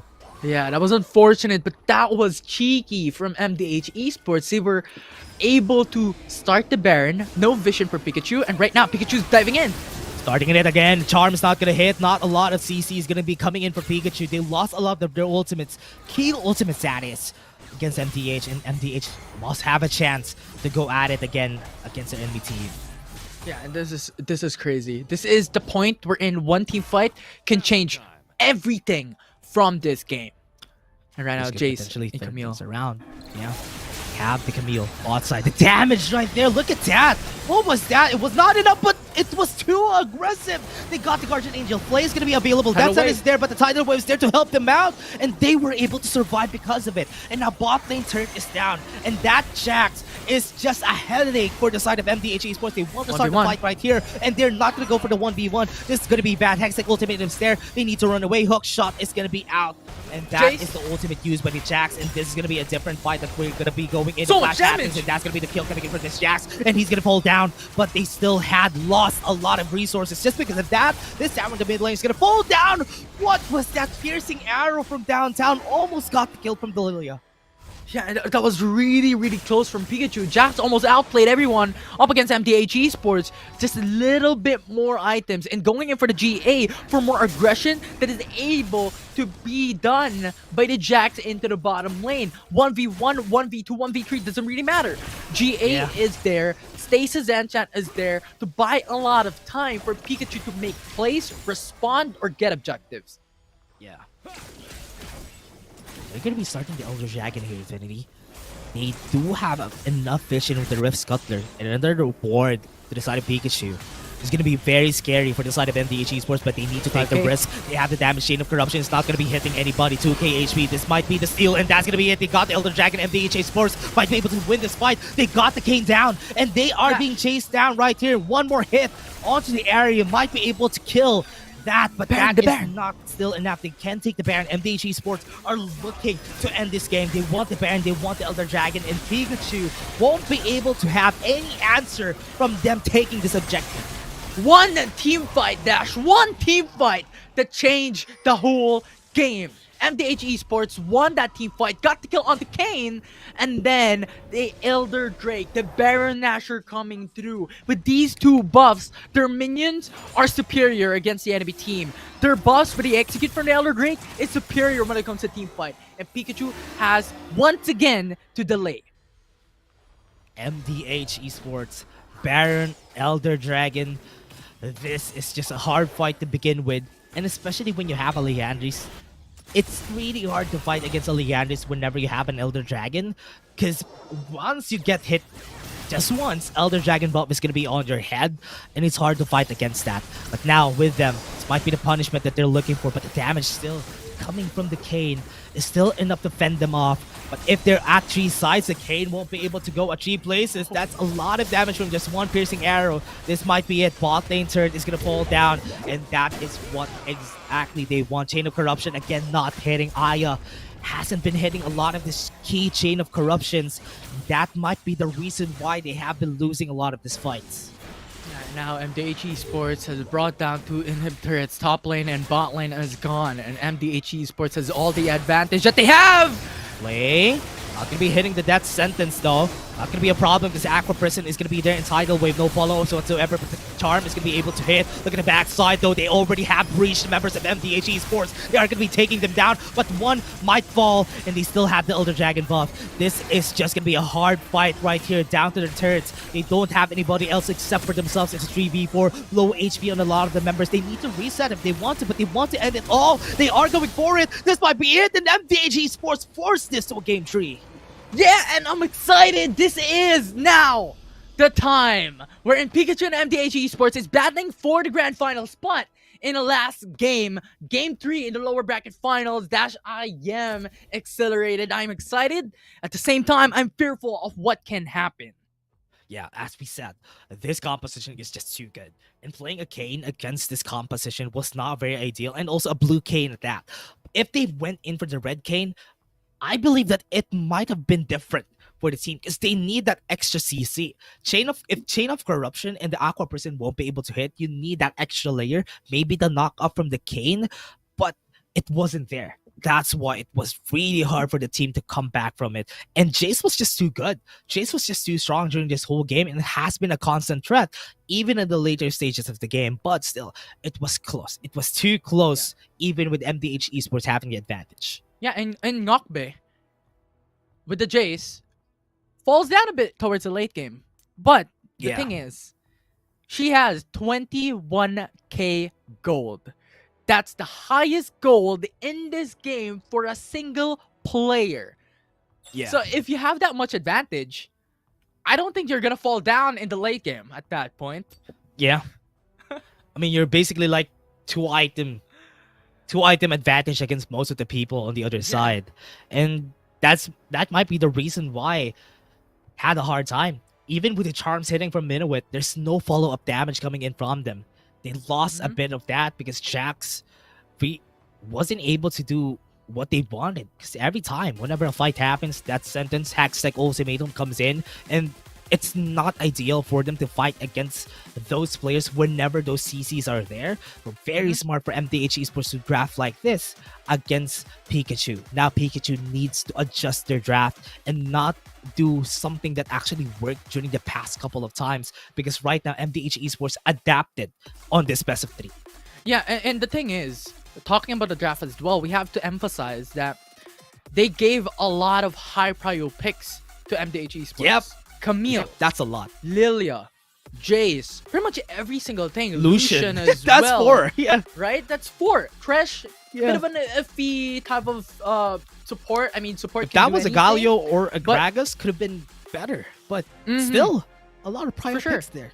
Yeah, for sure. I like how you mentioned about Agragas as well. Is that because it can counteract Camille's Hexic Ultimatum for the opposing team. But you already have the Nami locked in for the first 3 picks. It was a priority, but Lucian was left open. I think the mindset here by Peekachu is that they're thinking about locking onto Lucian for the second phase pick, but they weren't expecting that Lucian will be locked in by MDH. Yeah. I was expecting that too, because honestly, they have the Nami anyway. Lucian Nami in the bot lane is very strong. But when they were kept at bay and they used the Varus, that was something different. They lost a bit of the DPS that they could pull off with this full damage composition that they always have been using. So on the side, Peekachu needs to reflect on this 10-minute break that they have after this, because game 3 is going to be very crucial. As we said, this is the first time that they lost on the lower bracket, so this is a wake-up call for Peekachu. But before that, we're just going to be taking a short break, everybody. We're having your casters for today. My name is Dash, and I'm here with Infinity. See you guys in 10 minutes before we go into the next game.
Missing little moments, it was easy just feeling alive.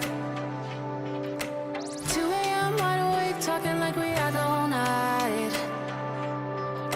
And I don't know if I said this right. No, I don't know how the days gone by. Missing little moments, it was easy just feeling alive. Every now and again, I trace my steps back to then.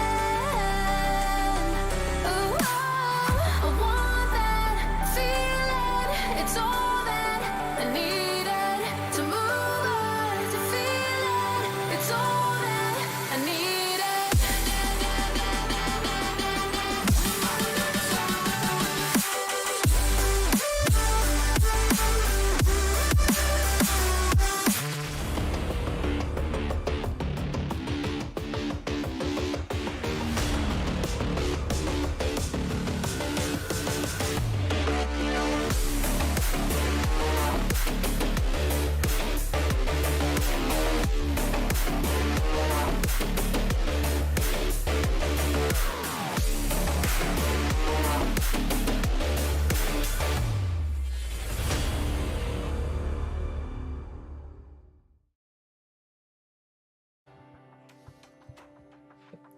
Hello and welcome back everyone to the FSL Wild Rift Open Lower Bracket Finals, game number 3 dash. This is the final game of the series. Game 3, A lot of things on the table, a lot of drafts that has been won, and now this is gonna be all of it. MDH Esports has been a strong force, but it was still close, honestly. During that last game, game 2 was very close. Peekachu almost won with a 2-0. It's a good thing that they were able to pull it back, was able to get things together, and end it as fast as they could before the Jax becomes more of a headache. Yeah, for sure. And this is really crazy to think about, but we weren't stopping on talking about the game overall and the series overall during the break. And I think it all comes down into how the draft would come towards into, because giving all prio picks to the opposing team is not really the ideal strategy. That's true. Because they were able to give a lot of just priority picks against them. And those are priority picks. Jace, Camille, everything that they picked up except for the Thresh have been really great for the side of MTH Esports. And still, Peekachu kept to the comfort because it works. Honestly, with that, I hope that they would be able to pull something out of the hat, like maybe change the top lane, the jungle, keep the same 3 picks with the Ahri, the Nami, and an ADC. That has been good, working for them so far, and do maybe a bit of CC. That is what they need for Peekachu. Yeah, and from what we observed a while ago, they can play a lot of these champions. But now the question is, what are the bans going to be here, Dash? In this game number 3, we've seen a lot of these comfortable picks, and any expectations coming into the draft? Honestly, if I'm MDH Esports, I'm going to be banning all those priority picks that they have. The Corki, the Nami, and even the Ahri that they have been very comfortable with on the side of Peekachu. And that would force their hand. That would force them to use other champions, which could potentially be very destructive for Peekachu so far, because they have been getting the specs every time. Yeah, Minuet is so good, and what I mean by so good is amazing at playing Ahri.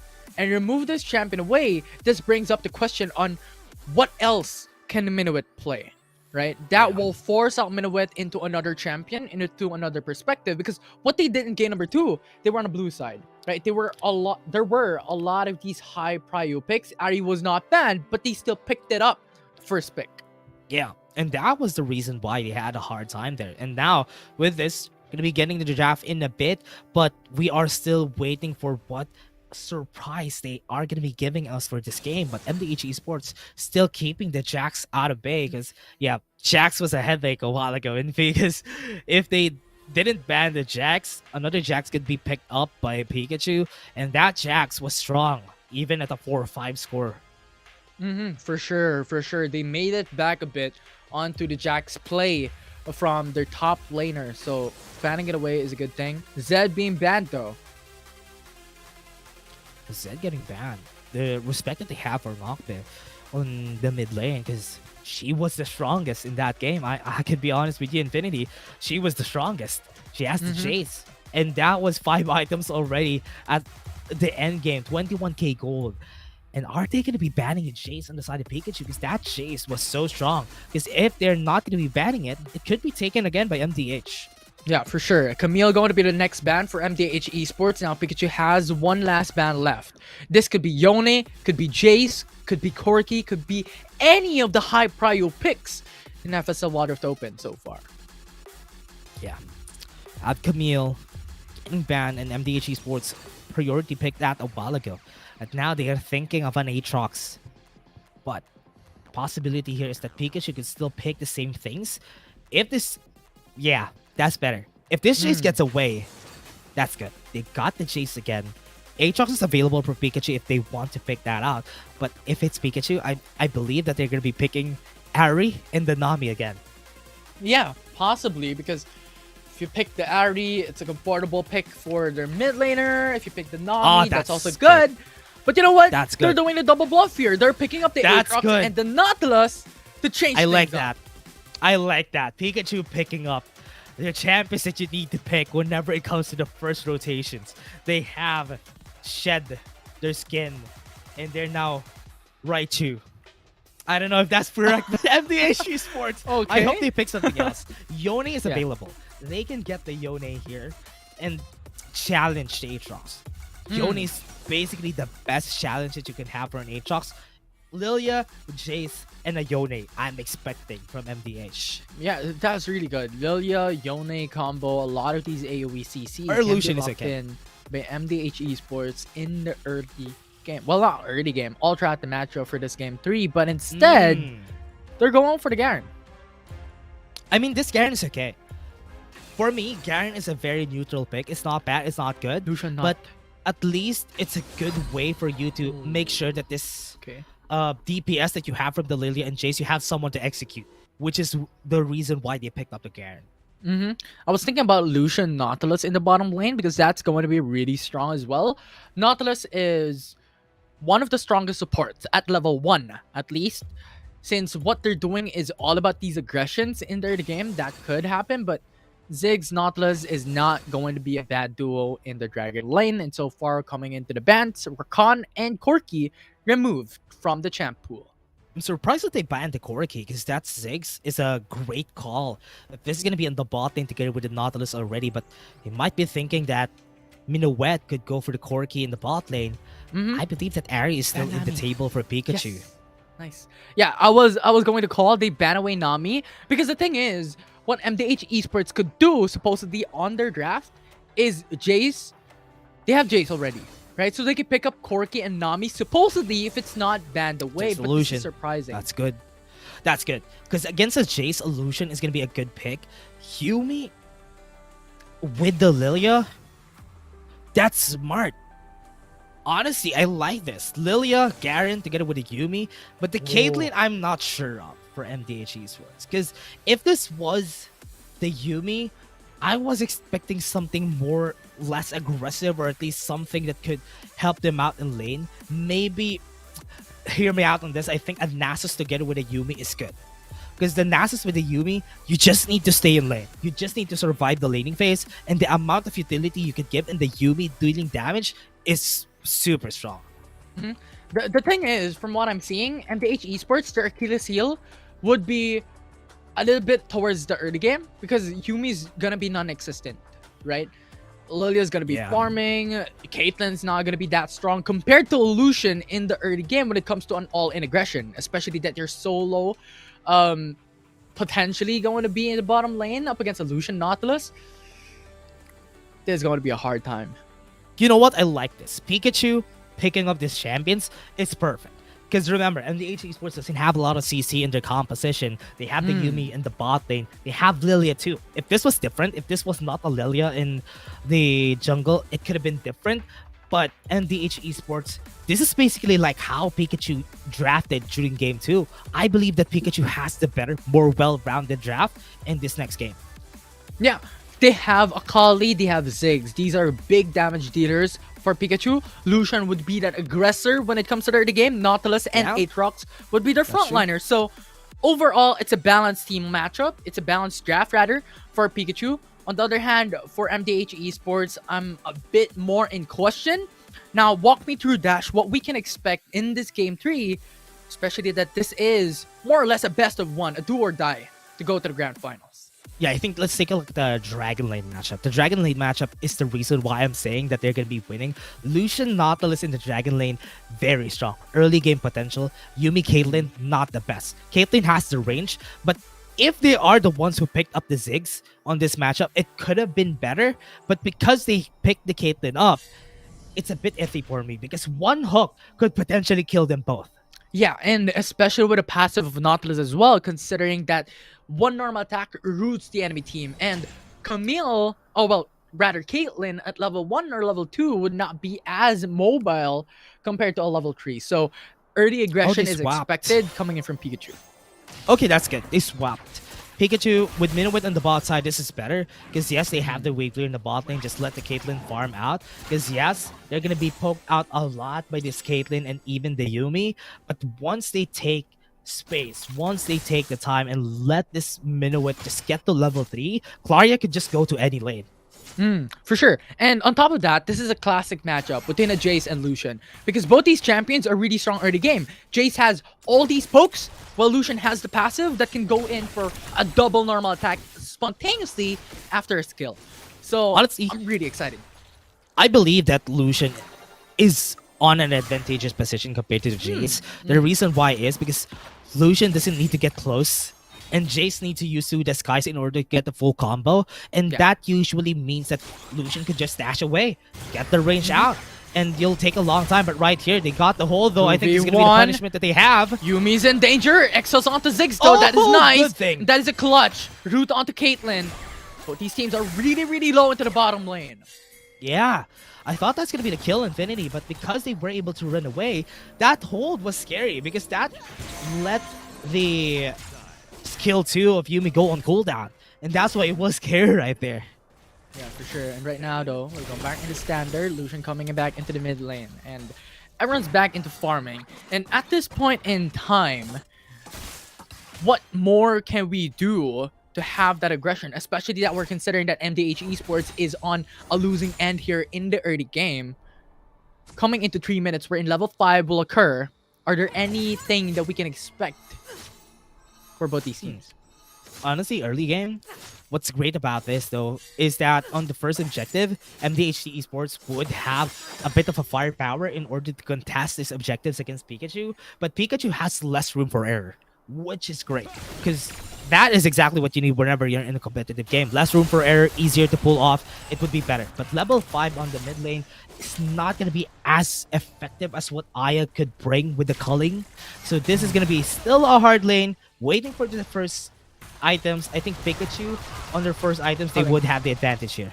Oh, so much pressure that Aya is providing into the mid lane. Jace can't do nothing, as you've mentioned a while ago, that Jace is going to have a hard time, and Lucian is having that advantage at a time of her life in the mid lane matchup. But Lilia going to be something that she needs to be scared of. Still no first bloods, Infinity. It's game 3. The pressure is on. Everybody doesn't want to make any mistakes, because one mistake could potentially end you and lose you this lower bracket run. For sure. And right now, both these junglers have presence of mind to go into the mid lane and put pressure. But with the mirror, they go back into farming. And this is what I love about League of Legends Wild Rift. There are a lot of creative mindset that you can do when it comes to the draft, when it comes to in-game. And this is what we're seeing from both these teams. So much variety.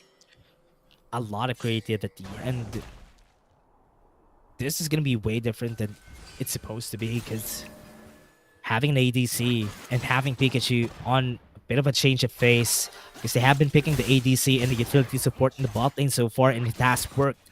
Right now, might be a bit different than what they're doing. I think this is not as consistent as it was before. Akali, we're going in, but a Shuriken flip. 5-point strike is there. Perfect execution with a flash. They go in with the first blood, and the ignite will not turn the kill for MDH. It's not enough to actually get the kill, and now they got the advantage against a Garen, that is. And Akali won that laning phase, and this is going to be an easier lane for her, unless the Hullbreaker is going to get built by this Garen. But right now, Peekachu, great spot before the objective comes in. Yeah, this is so good for Peekachu at this point. They get the prio on top side. It's already 1k gold lead for Akali with a Riftmaker. This is hard. This is hard for MDH Esports. Once Akali comes in, becomes a threat, their back line is easy to access, because what are you going to do? You don't have any way to protect them. The little thing Lullaby is there, yes, but once they get the breach onto the backline, Ziggs also is a big threat for them. So that's why it's way, way harder than it's supposed to be, because this composition is just built for what MDH Esports has put out. Yeah, and the thing is, MTH Esports, the only one who can pretty much tank for the team is Garen.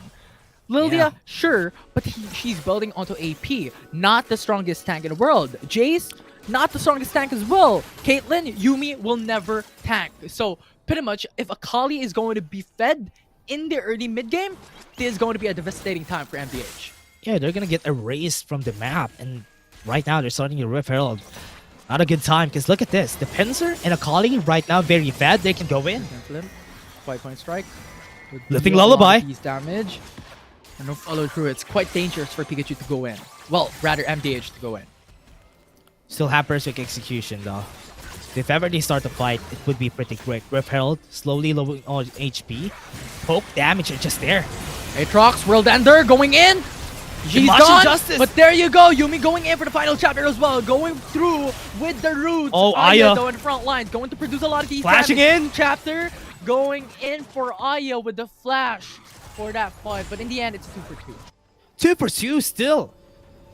That is a good trade from both sides. Peekachu started that fight. World Ender has been used, but has been bursted as fast as they could. The Martian Justice, this is what we're saying. Whenever you start a fight against this and you got poked to the brink, MDH Esports has that one-click button in order to end the fight as fast as they could.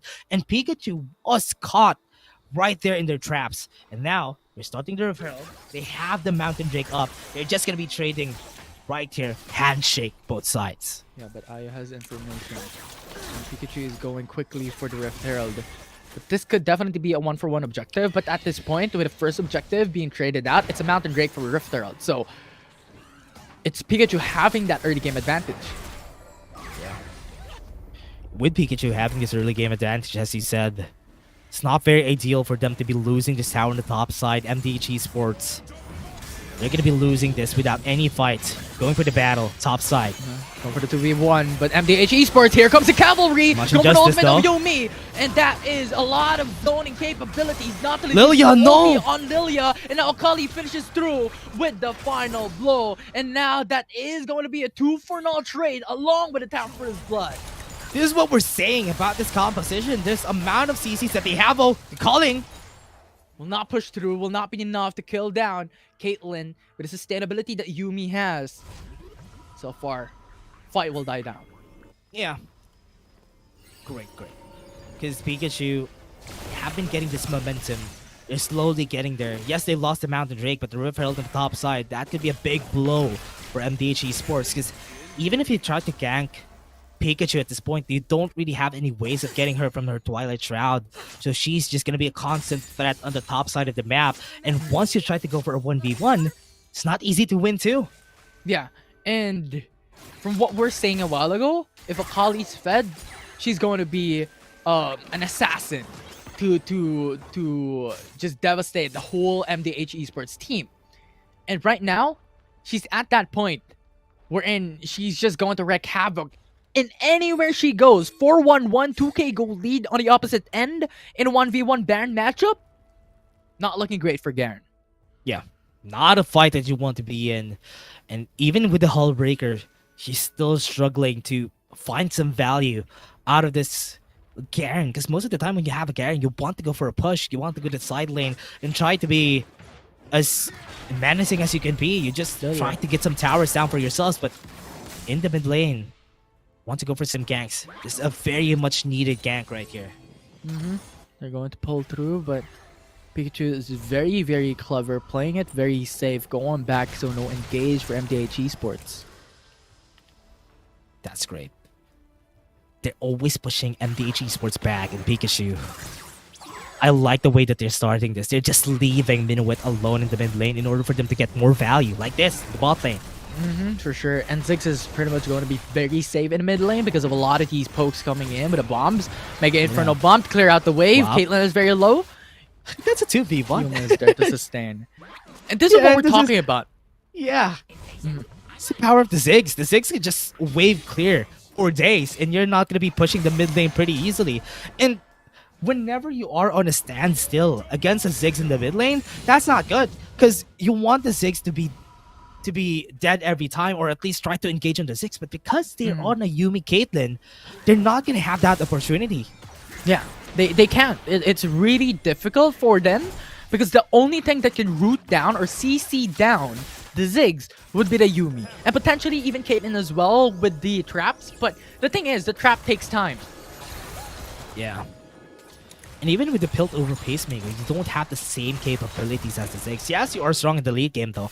But when it comes to the late game, that the Wither is pretty much king in this game, that's big value. You need to always respect that from a Ziggs. We'll see. Aatrox. They're on top side. You have Caitlyn as well. Jace is coming in. This is a 3-4-man roam coming from MDH Esports. Starting up that fight. But Aatrox is there. Nautilus is there as well. It's going to be a really, really difficult time for MDH Esports. They're forced to back away. And that is pretty much it. No all-in engage so far. playing from behind. Peekachu is just threatening most of the members of MDH Esports here because this fights that they want to go for, they don't have capabilities to engage. Peekachu is not engaging. They're just letting them burn down right here. And that's very smart of Peekachu, very tactical of them. Rift Herald is up, but nobody's touching it just yet because they want to respect the other team. They want to take the mid lane. Right now, the pressure is on. Rift Herald is alive. Infernal Drake coming up in 25 seconds. So potentially a fight or a clash can occur in a couple of seconds. Yeah, Infernal Drake's being taken, and nobody's here to help them out. I mean, it's okay, because it's gonna be easy for them to take this and go for the trade on the Infernal Drake. But what's scary about this Infinity is the mid lane is still alive, and with the Rift Herald in the mid lane, they need to put somebody here while the Infernal Drake is getting taken. Now, Infernal Drake is now up. Peekachu got the Rift Herald, so MDH Esports still has no trade back when it comes to value. Oh, is no. thrown in the mid lane. Shelly is going to push. Infernal Drake is going to be started by Peekachu.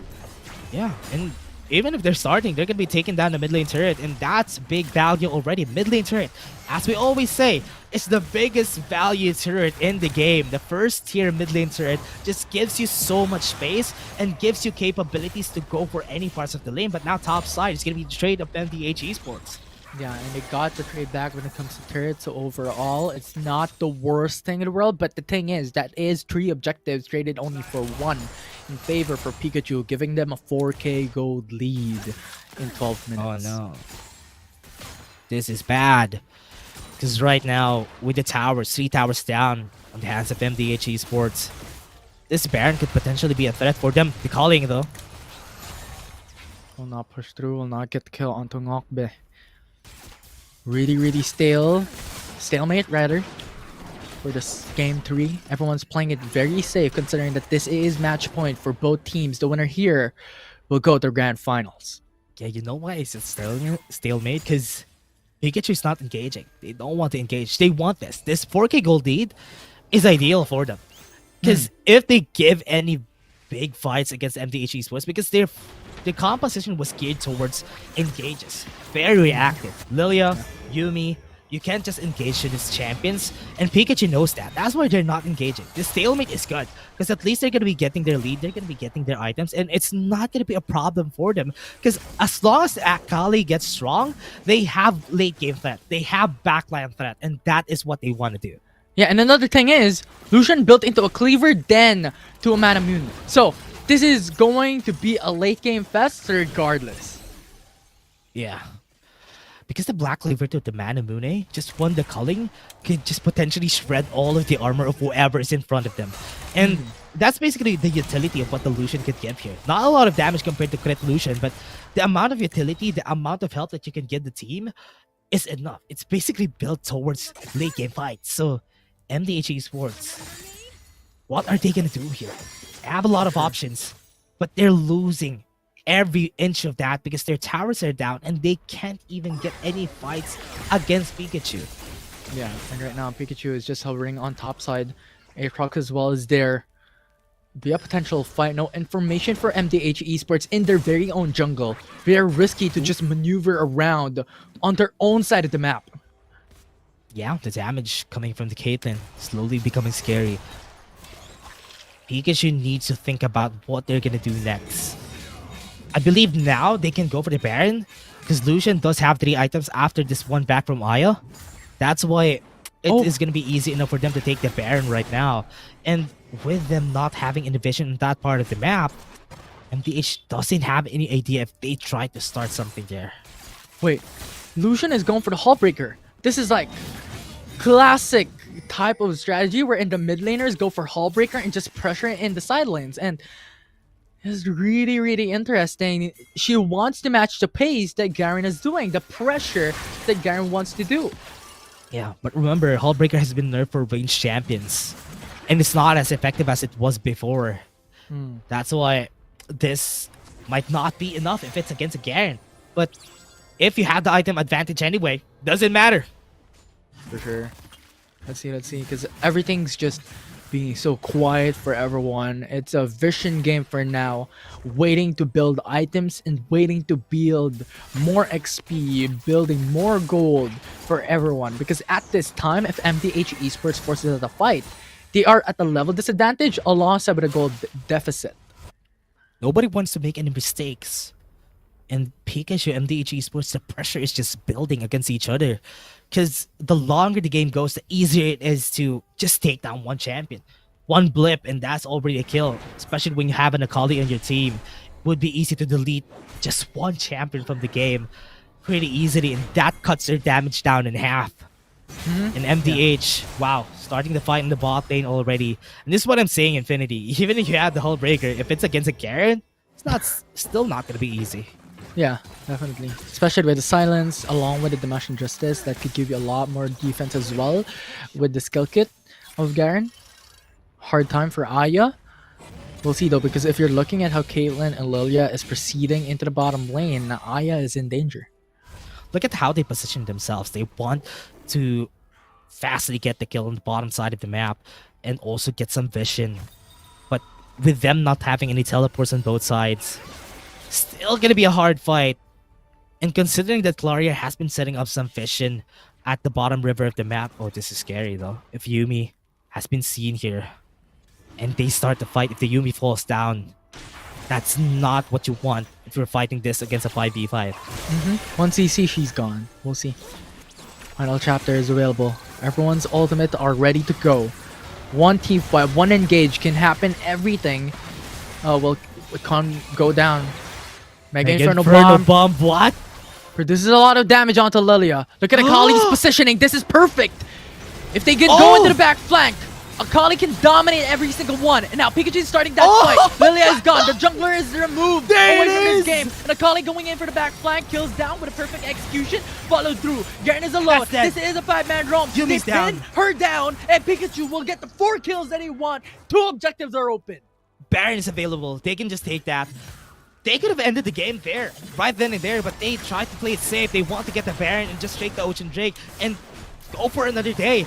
That was a great fight. The way it started though, they wanted to get in front of everybody, but MDH Esports, as we said, the composition was not built for engaging, and Pikachu is not giving them any chances to engage. They ran away after the final chapter. That gave them enough space to use their ultimates and also gave Akali space to take the back line down in the ground, and that's how it all started. Now Ocean Drake is available, they have the Baron, and they can just take that easily because they are not in the position to contest this. Yeah, and Akali's patience, the trigger discipline, quote unquote, is massive. It's crazy to think about. She was waiting for the right opportunity. When Pikachu went all in, she just waited for a bit and then went through to assassinate the back lines. Jace was gone after that. So a lot of these damage are quite planned out. Pikachu is just the mega mind right now off this game. The difference between the AP carry and also the ADC is that whenever, just need one burst, they want to shake the kill on top side. But as I'm saying, the damage, the amount of burst that they can have is just different. Killing spree top side, they got the kill already.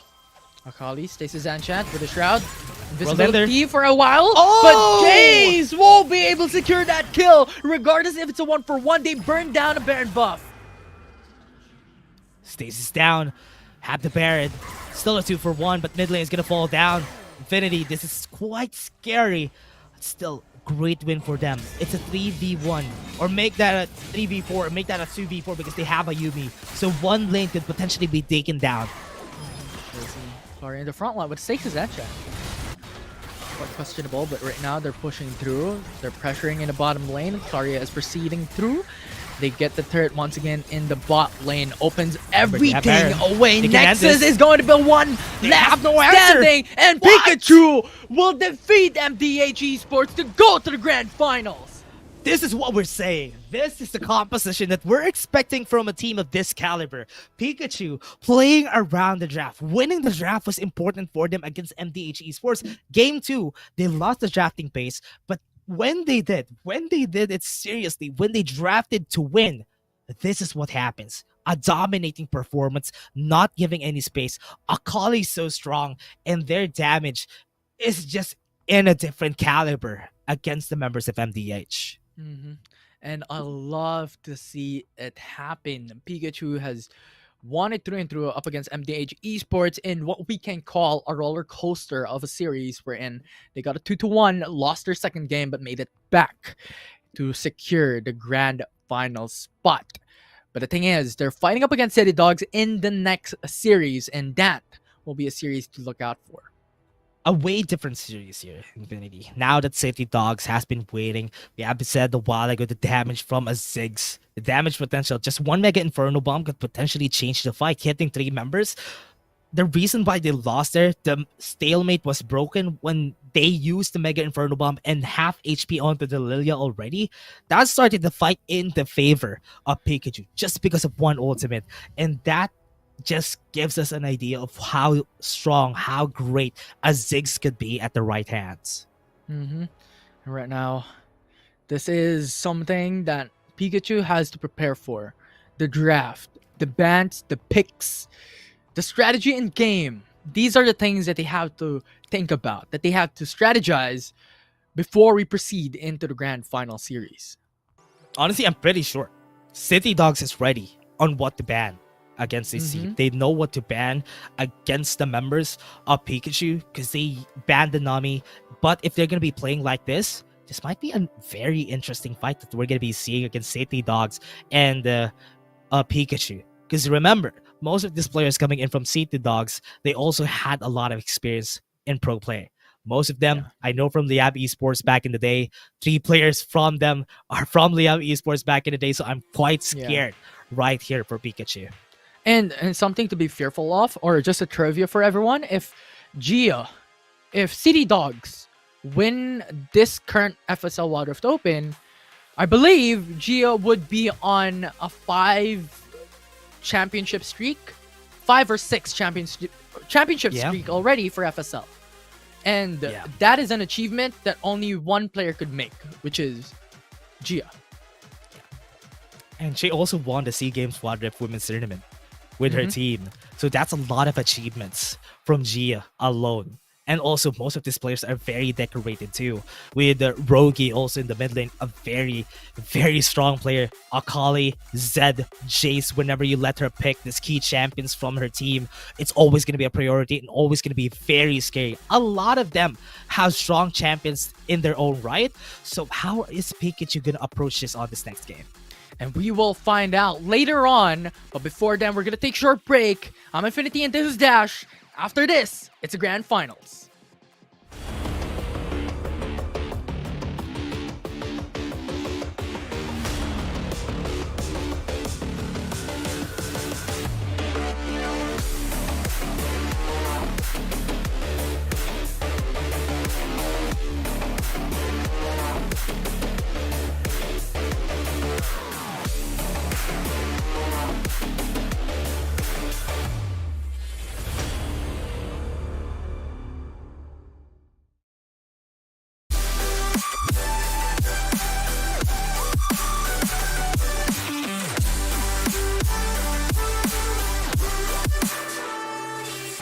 Searching for the moments I'm a little less empty inside.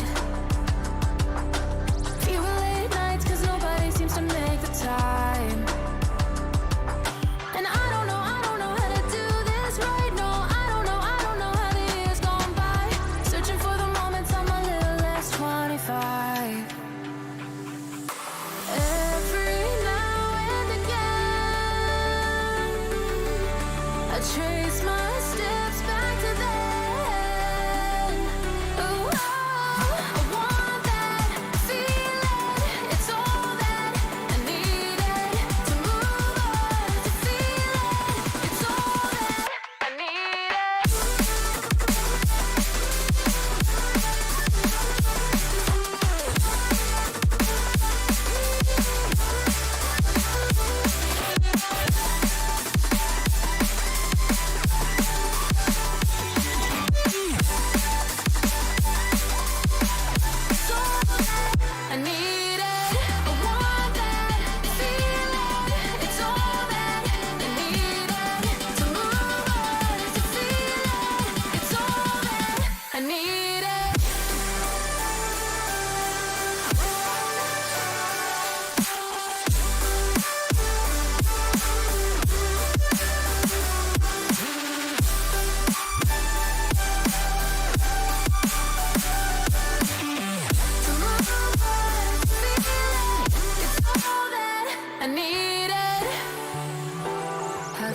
go by.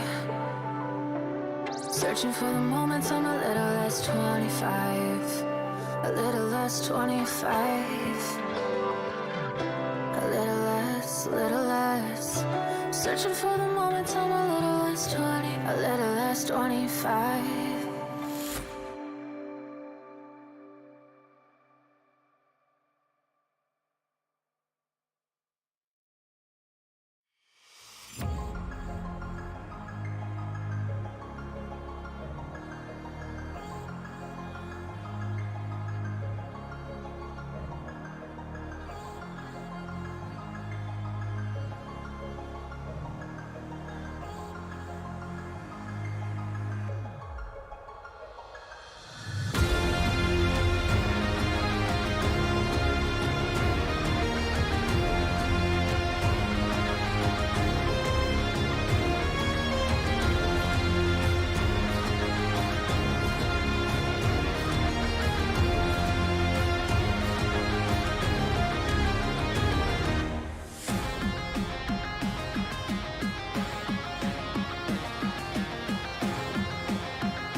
Missing little moments, it was easy just feeling alive.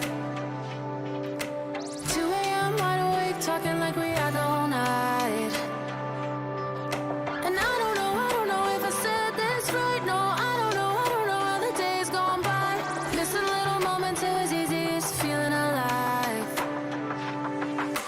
Every now and again, I trace my steps back to then. Ooh, I want that feeling. It's all that I needed to move on, to feel it. It's all that I needed.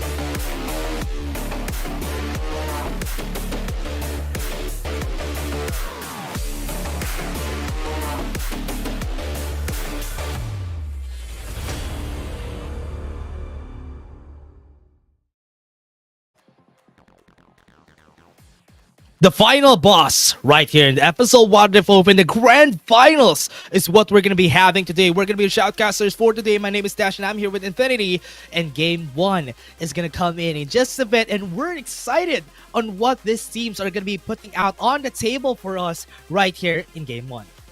Yeah, and it's something that we all are looking forward into, the grand final. City Dogs has been on a win streak for quite some time now, and they are dominating FSL Wildlife Open. Yeah, and now a contester has arisen. Can they defeat the ongoing undefeated champion here at FSL?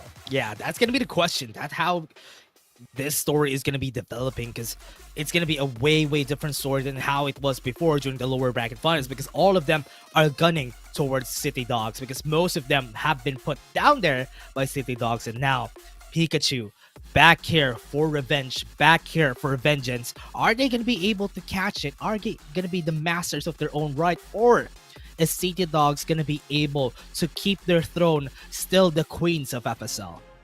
Yeah, and I'm excited when it comes to the draft, when it comes to in-game strats.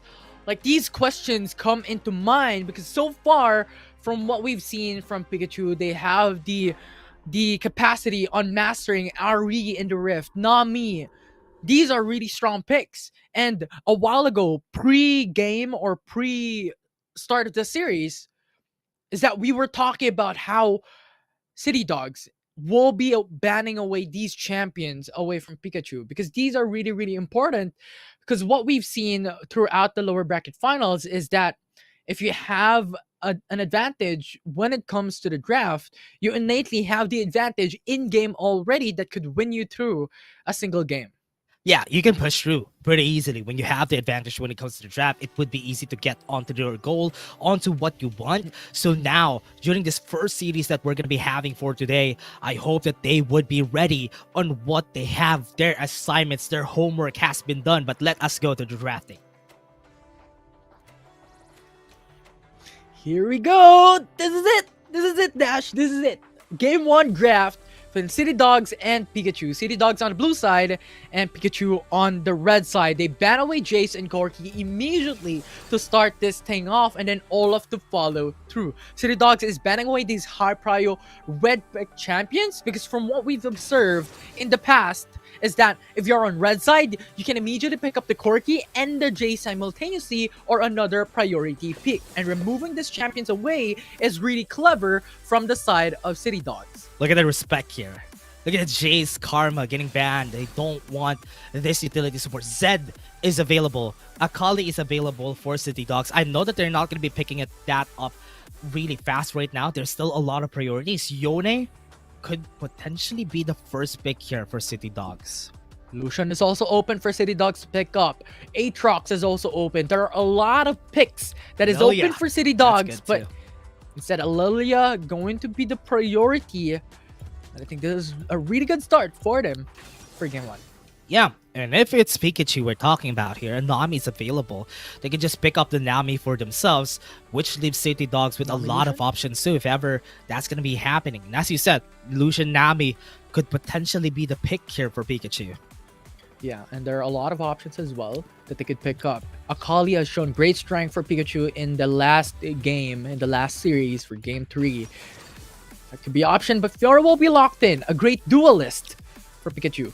Yeah, you know what? Secured. Most of the time, the reason why they picked the Fiora is because nobody could fight the Fiora on a 1v1 if the Camille is banned. It is going to be way easier. But the Fiora Yone, that's good. That's right. That is a composition that I can live with. Because Pikachu could just make sure that they get to the late game, let the Fiora be the menace, and City Dogs answers back with a Garen. Not the best pick, but the Garen on her own right, I think Garen is good. At least not in a sense that you can 1v1 a Fiora, but in a sense in where you can just execute these members from Pikachu. Yeah, and the thing is, both the picks of Pikachu is really flexible for now. Fiora can go top, can go jungle. Yone can go top, jungle, mid. They could pivot themselves into a lot of different ways on this draft so far. And as for City Dogs, this is already instated that Lilia would be on the jungle. Garen could still go mid or top depending on the situation, but this is something that is interesting, but they lock in onto Kha'Zix, which changes everything. Kha'Zix and a Fiora Yone, that's strong. Super strong. And that's what you want to do. Get the early game. Don't let the Fiora and Yone decelerate their power spikes. And that is exactly what the Kha'Zix does. And I hope that they would be able to pull this off, because this early game is definitely in their hands. Yeah. And now Lilia I'm and Kha'Zix, thinking, though. What do you think? I'm thinking, like, where would this Lilia go? Where would the Kha'Zix I think go? it's in the Because mid both lane. these definitely could be that option, because both these champions are standardly on jungle. Yeah.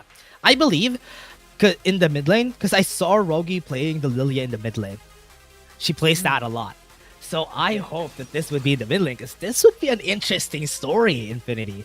Because that was the greatest flex, or maybe the greatest bait that we've seen so far in this game, or rather in the whole of this game, because this draft is interesting. They pick the Lilia up, then go for the Kha'Zix. What are they gonna do? What are they thinking? I think that's what in the minds of Pikachu are. Yeah, and I love the respect that Pikachu is giving towards Gia, banning away to Senna, banning away to Nami. These two picks have been known to be a comfortable pick for the support of City Dogs for the past seasons, and banning it away is a really, really good thing. Now, City Dogs ban away Ari and Ziggs. These are huge respects as well onto Minuet for Pikachu, as it has been these 2 damage picks for Pikachu that has been dominating the back end and has been obliterating those engages away from the prior series. Ash and Nautilus would be a good pick here for City Dogs. Yes, they won't have those same wave clear like what the Lux could have, but they would need that extra bump, because that's a lot of damage already from inside of City Dogs. They need something to just help them out when it comes to the CC department on the side of City Dogs, because that's what they're lacking here in their composition. We'll see though. We're still waiting for that.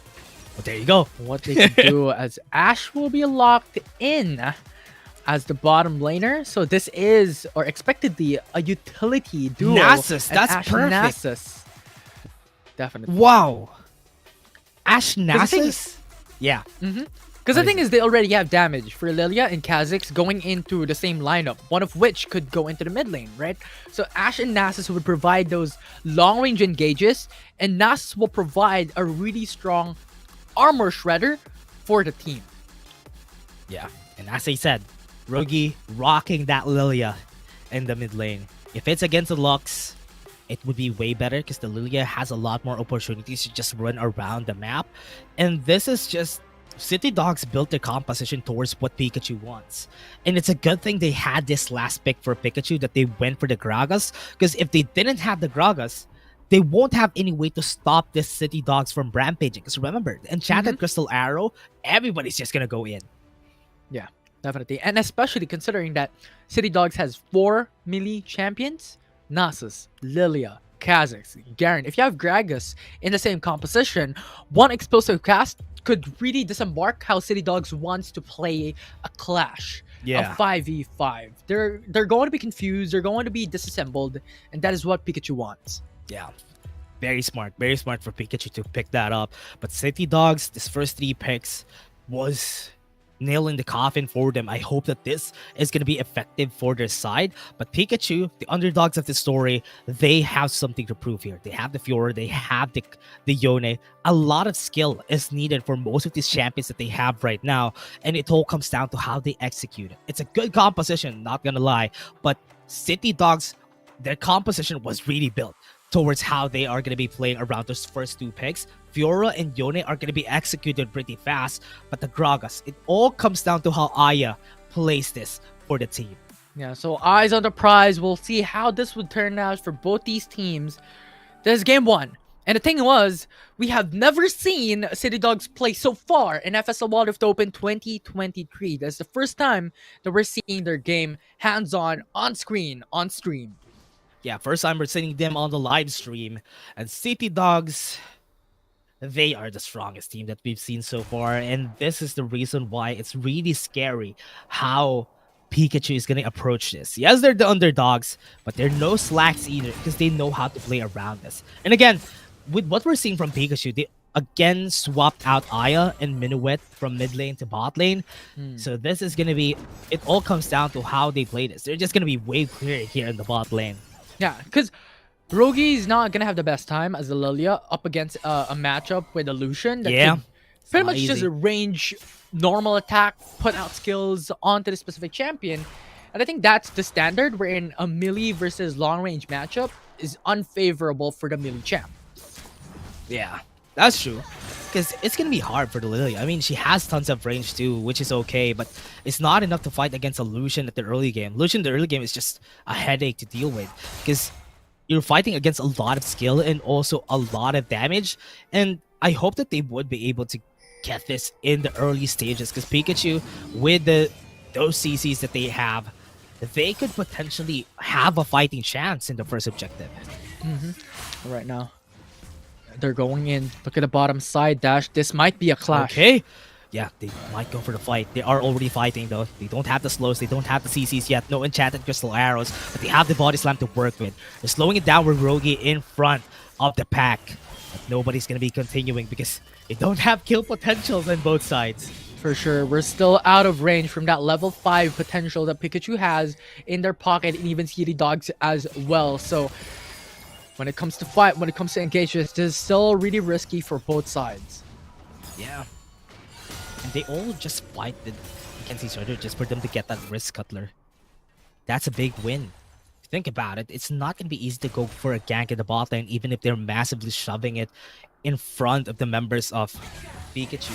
But that's just the micro side of things. But City Dogs, what they want is not to have a stalemate. They want to take control of this game as fast as they could, as long as they get the level 5. Try to start the fight maybe at the bottom side of the map, because that is also the time in where Ken and no longer Human would have the CC needed in order for them to follow through against a Gragas bot lane. Yeah, for sure. So right now we're waiting for that opportunity. If it reaches 3 minutes, level 5 will happen. Ultimates are going to be ready. You have Ash with a long range engage. We can follow up as well. So anything can happen at this point. We have to look at how Ken will use the enchanted crystal arrow at this point in time. Now Pikachu will be able to maneuver around the map. Yeah. Gonna be easy. The calling is being used in order to force Rogi back. One piercing light might be the end here in the mid lane. That's why Rogi is playing it back, playing it safely. Just try to clear the waves. Try to get every slack, every leftovers left in the mid lane. Because honestly, this is a hard lane. Yeah. Aya could shove. If she shoves it, Lilia will lose a wave. And that's really, really good for her.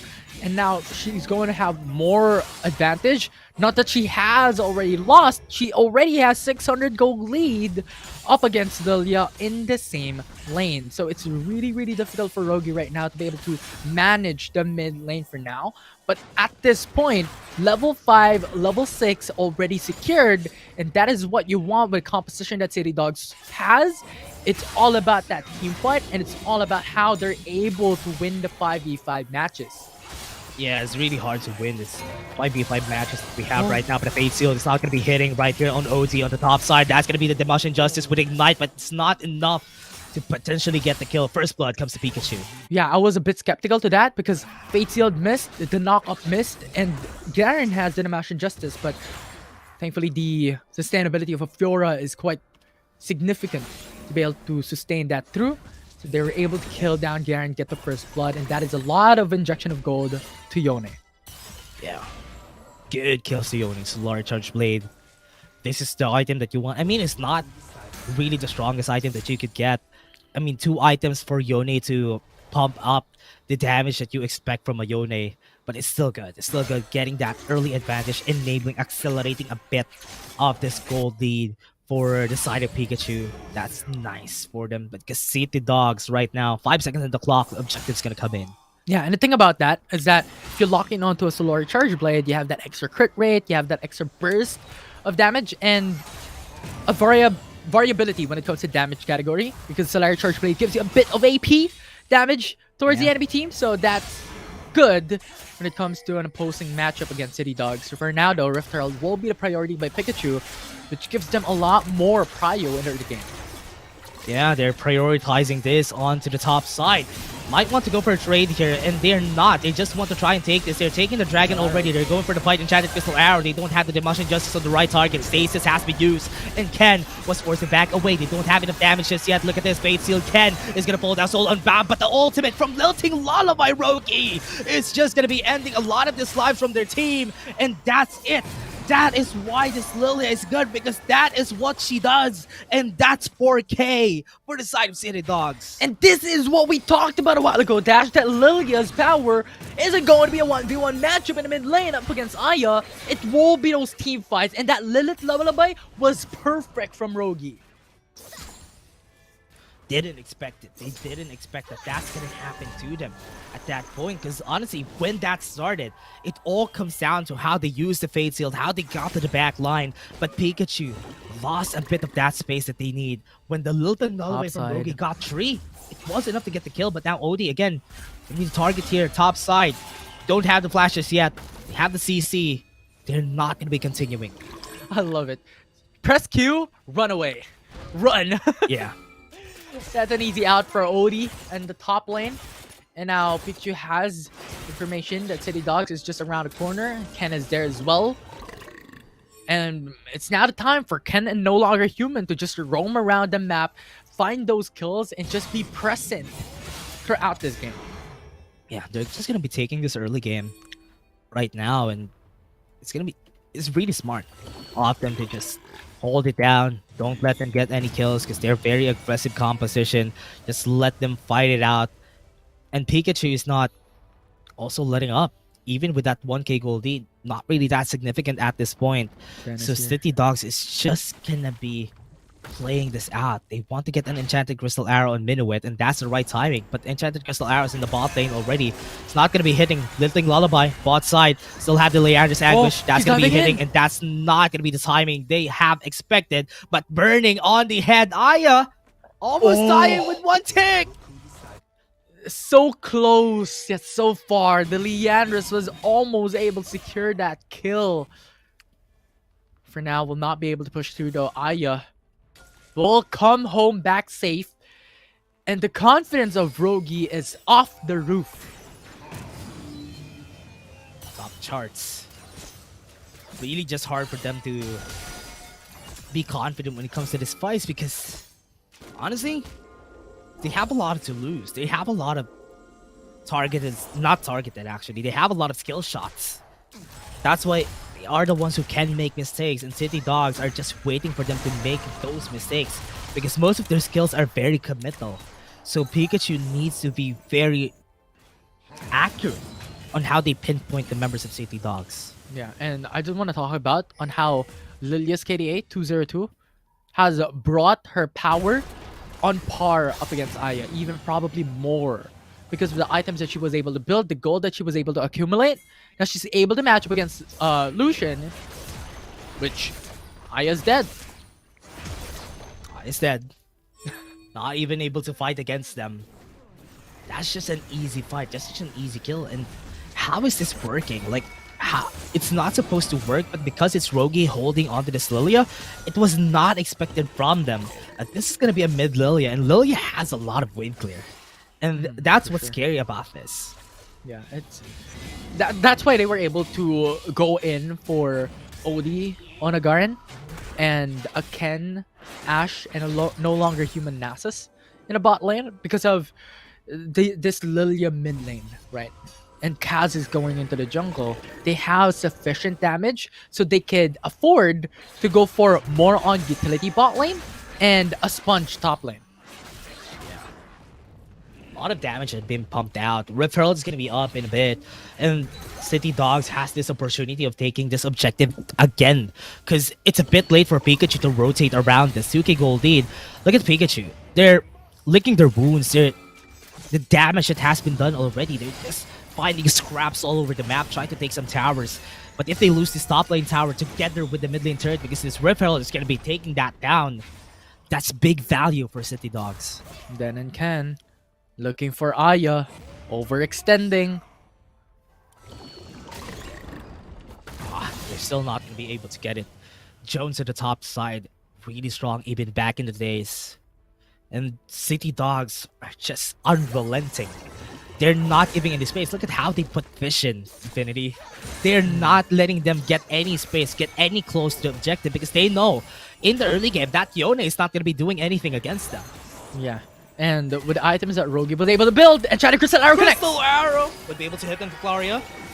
Not going to be an exciting kill because this is going to be an easy one for Rogi. That's enough damage, and that's going to be the kill. Stasis. The flash in. Stasis has been used, but is that enough time? Midwit is going to be the target, and she's going to fall down in spite of helping out Claria. Actually, more worked. That's a mid laner killed by City Dogs, wherein they were only attempting to kill the support. So overall, Peekachu was able, or well, City Dogs was able to get a huge value out of that. Yone. Slows coming in. Fate Seal was able to hit onto Ken, and that is going to be it. That's Ignite ticking on the head of that. Yone is going to fall down, and this is the Grand Challenge onto OD. That might be the kill, though. The slow comes in. Grand Challenge has been popped. Have some healing, but it's a 3v1. Not a good fight to be in. The launch is available in order for them to run away. Enchanted Crystal Arrow to slow them down. The flashes happen, and the slows from Ken is enough to get them, net them 2 more kills in their belt. And that's a big win from them. Double kill on Rogi. 3-2.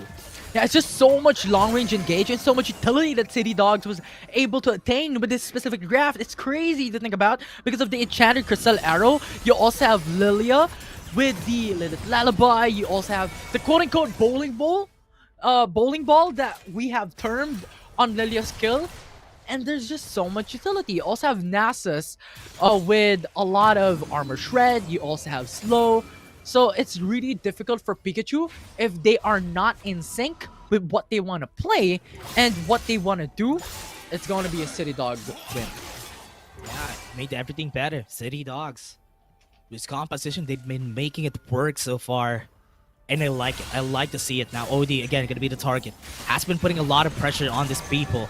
And they have the soul unbound onto the right target. Flash has been used. They have the Little Lullaby onto the Fate Seal right here on front of them. And that's going to be the kill already. And they don't even need to commit into anything. That's already a kill with just enough damage. Rogi just running around. Just being the distraction that they need here on this fight. The damage coming out. And look at this onto the backside. Then might fall down here. Light Binding is going to be coming out. Not going to be hitting on the right time. And that's enough to get the kill onto the tank. And Minuit is also going to fall suit together with them. They're chasing them down. And Rogi is just a menace. She's very fast and she's dealing so much damage against Peekachu. And yeah, with them being able to win that team fight, they start the Baron Nashor, and this could be easy, this could be fast. They have Ashe, they have Nasus, they have a lot of these damage champions, and City Dogs is on a streak. Nobody died on City Dogs. And that's just how they play, how they move around the damage with the Baron. 13 minutes in the game. That's a big statement from this team. It takes a long time for other teams to commit to a Baron, but they don't. They just call the Baron, take it, we got the advantage, we don't need to hesitate. That's how City Dogs has been quite a juggernaut in the FSL. Yeah, and they have the 5k gold lead right now, 13 minutes into the game, and Nasus and Ashe is on the point that they could just dominate regardless of being a utility champion. Mana Mune, Triforce already for Ashe. You have Nasus building into the Oh, Crystal Arrow slows down. Not gonna be committing into any fights. Ken has enchanted Crystal Arrow and basically a 30-second cooldown, really fast. So they can just use that anytime they want and force a rotation from Peekachu. Yeah. And that's exactly what's happening. They have the Baron, they won't care. Yeah. And Astus has Fimbulwinter and also the Rylai's. So a lot of these utilities exponentially increase for City Dogs. Pikachu is now on a deficit, as on disadvantage. They have the Tower Hug. They have to bring the Baron Nashor. Rylai's Crystal Scepter is up. They can just wave clear here. And City Dogs has been always strong with that. Pikachu is going to be committing. Fade Seals is available. They're going to be running around. Not enough damage to actually get the kill. Then was able to run away with a sliver of health. And now the top lane turret has fallen down. And now Enchanted Crystal Arrow on the Claria. They don't have an explosive cast anymore. Backline, the Lilting Lullaby on the tree. Are they going to be finishing that? Yes, they are. But they're not going to follow suit. That Flash and Ignite is going to be killing Ken right here in front of them. And that is too aggressive, but still, they got 2 towers. Yeah, still worth it. They got the Baron Nashor. They utilized it very well. Get 2 inhib turrets. The only one left standing is the bottom lane. And at that, they're really, really clever. They could reset because the Infernal Drake is coming up in 15 seconds and Ken is nowhere to be found. So they have to have full HP. They have to buy some items that they could fight up against Pikachu. Yeah, Inhibitor Turret is not going to be up in like 6 more minutes. It takes a long time for it to respawn. And they have some time to finish this game if ever they want to. Because now the Infernal Drake is up and they took 3 Drakes against Pikachu. That's a lot of stats all together given to them so that they can just take this bottom lane turret. They use the final spark in order for them to get vision, but nobody is there to actually execute this then. Yeah, and they're now respecting the amount of damage that Lilia or Rogi is providing, building up into Wit's End for Aya. Actually, the amount of damage that Rogi has been given. I want to see the damage graph later on because that's a lot. She's been spacing pretty well. She's using her swing every time so well that she doesn't commit into anything. Claria, again, going to be the target. They have the stasis coming time again. Aya is just going to fall without any answer, not even using the Lilting Lullaby in order for them to be able to execute that phase seal onto the back line. Would be able to get onto Ken, and it's not enough to actually get any kill. Den is going to fall, and Ken survives and Ignite taking on the head of this Yone. And this might be the last stand of Pikachu. This is going to be the end. They got the slow onto Minuet. They are wanting to end this game as fast as they could. Flashes are down for Pikachu. They can't do anything else except to wait clear. They have the Baron up again, and City Dogs is just going to play it safe and go for the Baron. Yeah, and right now, Pikachu, they don't have any inhib turrets left. Baron Nashor is alive. City Dogs can reset, wait for Den, then go for the objective. Yeah, Ken gonna be the target. They don't have the Fate Seal. They might have the slow. Enchanted Crystal Arrow has been committed in order for them to survive. And Baron is up. And they need to get some vision here. Claria is at the ready, is on the mission in order for them to get the vision before they start. Because Den is not alive yet. However, no wards yet. No wards still for the Baron Pit. There's no information for Pikachu. And right now, Claria in danger. Claria not gonna start anything yet. They want to be sure before they commit to the Baron. They don't have any wards here, Infinity. Yeah. It's gonna be a hard fight for the members of Pikachu. They don't know if they give this Baron, this is gonna be the end of the game. They don't have any inhibitors, and they don't have a lot of wave clear. It's not a good fight to be in. They might be a bit too late. They have the knockback. Soul Unbound is available. They have opportunity. Shield if ever they need to. They're gonna be coming in. They might be able to steal the steal. They would. Stolen the Baron Nashor, but at what cost? They lost Fate Seal. They lost the Yone, but at least they would be able to buy some time here. Could definitely be. City Dogs does not have the Baron, and with the Baron buff towards side of Pikachu, they're now able to have a better minions than the opposing team. They could even level playing field and just delay up until City Dogs is able to clear through it. This is the problem. The City Dog's gonna let them just clear these waves because even with the Baron infused minions, they still have empowered minions too. Siege minions are way stronger than they have. And Pikachu, look at this. They're struggling quite a bit. Look at the wave clear. It's not happening, Infinity. City Dogs is gonna be struggling here. And this is what Pikachu wanted all along. Steal the Baron, buy some time. And it's working in their favor. And it's crazy to think about, but they still have that opportunity. 6k gold lead only for City Dogs. They have 3 dragons in their pocket. That is something that you have to be fearful for. But Pikachu, the inhibs are now coming up in 50 seconds. Delayed. The super minions will be gone on top lane and mid lane in the foreseeable future. And that will be the hope, the cling for hope for Pikachu to win this game 1. Buying themselves some time. I like that Pikachu knows how to play around this disadvantage that they have. And CT Dogs has been, wow, very strong so far. And this is just Crystal Arrow. them playing around the map. Enchanted Crystal Arrow not going to be hitting. Lifting Lullaby is going to be used. They have the shields to work with, but they force a lot of flashes from them already. That's two. Claria and Aya not having any flashes in this Elder Dragon fight. That could signal City Dogs to just target them. And this ultimates are going to go on cooldown. Yeah, we'll see. Yone is back up. Smite is ready. Fate's Yield is ready. Then it might be starting the Elder Drake immediately though. So Pikachu needs this information, needs to be able to contest this, because if they get this, this game's over. Yeah, remember the pairings up. Elder Drake's being taken by them themselves. And Pikachu, no vision. Zero vision, and they're going to be starting the fight. Enchanted Crystal Arrow again in the mid lane has been used. Glaria, going to be very important in this last fight because that explosive cast is going to give value to the team. But now that they have the Elder Drake, almost trying to take the seal. Fate Shield to the back line. Ken going to be the target right Elder here. Drake. Oh, Soul Unbound almost taking the kill, but they have the Elder Drake right now. They are going to be taking the kill. Aya has been exploded down middle, and it's going to be the next on the chopping block. Rogi is just a monster with this Lilia. Triple kill on the deer. And the last one standing forward on the top side. Not going to be able to do anything against the Garen. And Pikachu lost the first game. City Dogs gets game 1. What an amazing showing from City Dogs. The best team here in FSL has shown greatness in game number 1. They're really strong. Untraditional mid laner with a Lilia, but they made it work. It is practice. It is comfortable for Rogi. And she's the MVP. And I'm curious about the damage that Rogi has provided for the team. Yeah, I expect that she has the strongest damage because the Leandris is just enough to just put the damage up there. Yeah, like what I'm saying. The Leandris from damage from Rogi, she's the one who's actually just putting the team in her shoulders. She's super strong during this game. But even with the utilities from Ken and No Longer Human, she was able to get close. And that is also a point to note because the enchanted crystal arrows from Ken, No Longer Human just being the human body shield of Rogi whenever a fight happens. And the target acquisition of this team is just so good. They know who to target, burst that one down, and we go to the next. And that's what Rogi did during the last parts of the fight. That is such insane micro skill right there. For sure. And the amount of utility that this specific draft has innately is off the charts. Off the charts, Yeah. rather. You have Lilia with a sleep, Ken with the arrow, No Longer Human with the slow, and also the armor shred. It's crazy when it's stacked up on top of each other. And now Pikachu would have a bit of a trouble when it comes to the draft into the next game, because you have a lot to choose from.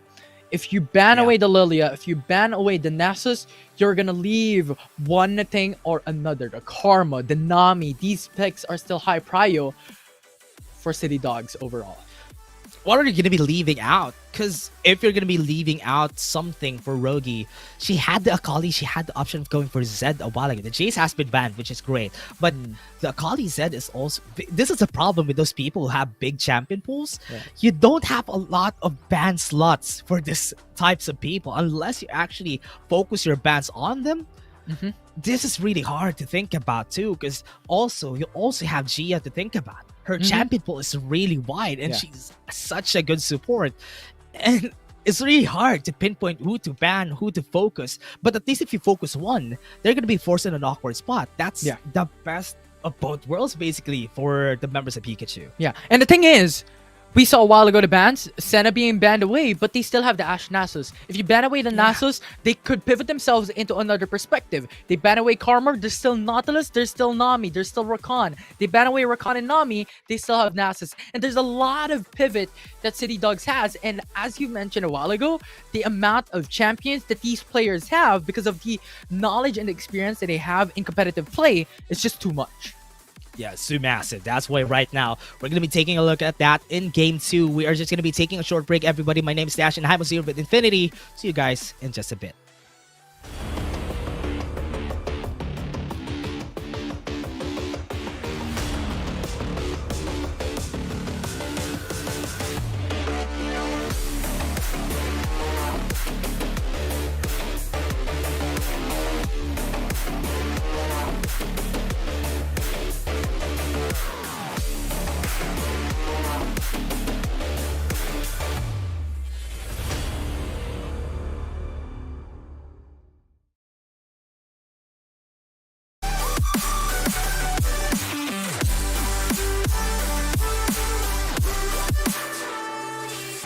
Searching for the moments I'm a little less empty inside. Few late nights 'cause nobody seems to make the time. And I don't know how to do this right. No, I don't know how the years gone by. Searching for the moments I'm a little less 25. Every now and again, I trace my steps back to then. Ooh, I want that feeling. It's all that I needed to move on. To feel it. It's all that I needed.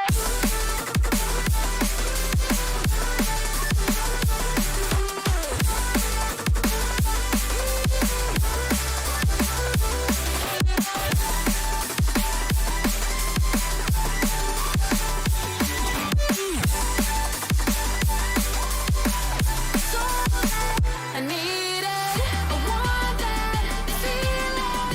It's all that I needed to move on. To feel it. It's all that I needed.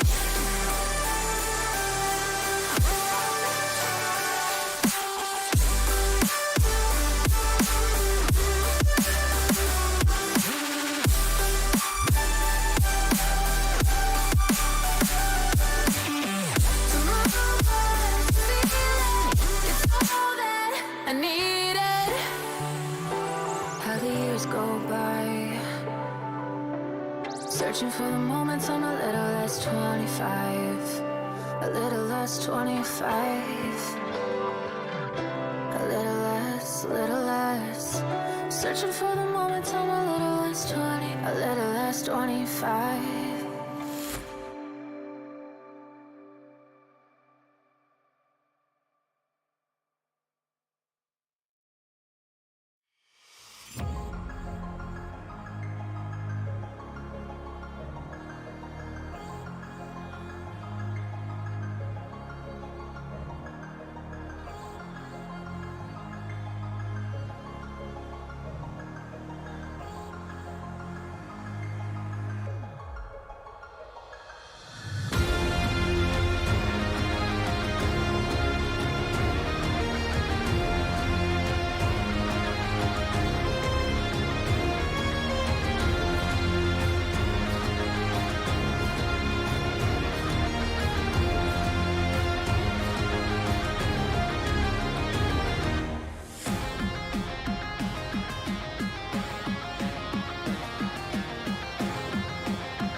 Hello and welcome back everyone to the FSL Wild Rift Open Grand Finals for Game 2. City Dogs is now on a lead with a 1-0 up against Peekachu. My name is Infinity and together with me is Dash, and we're going to be your shoutcasters for the Grand Finals. And Dash, it's going to be a good Grand Finals that we have.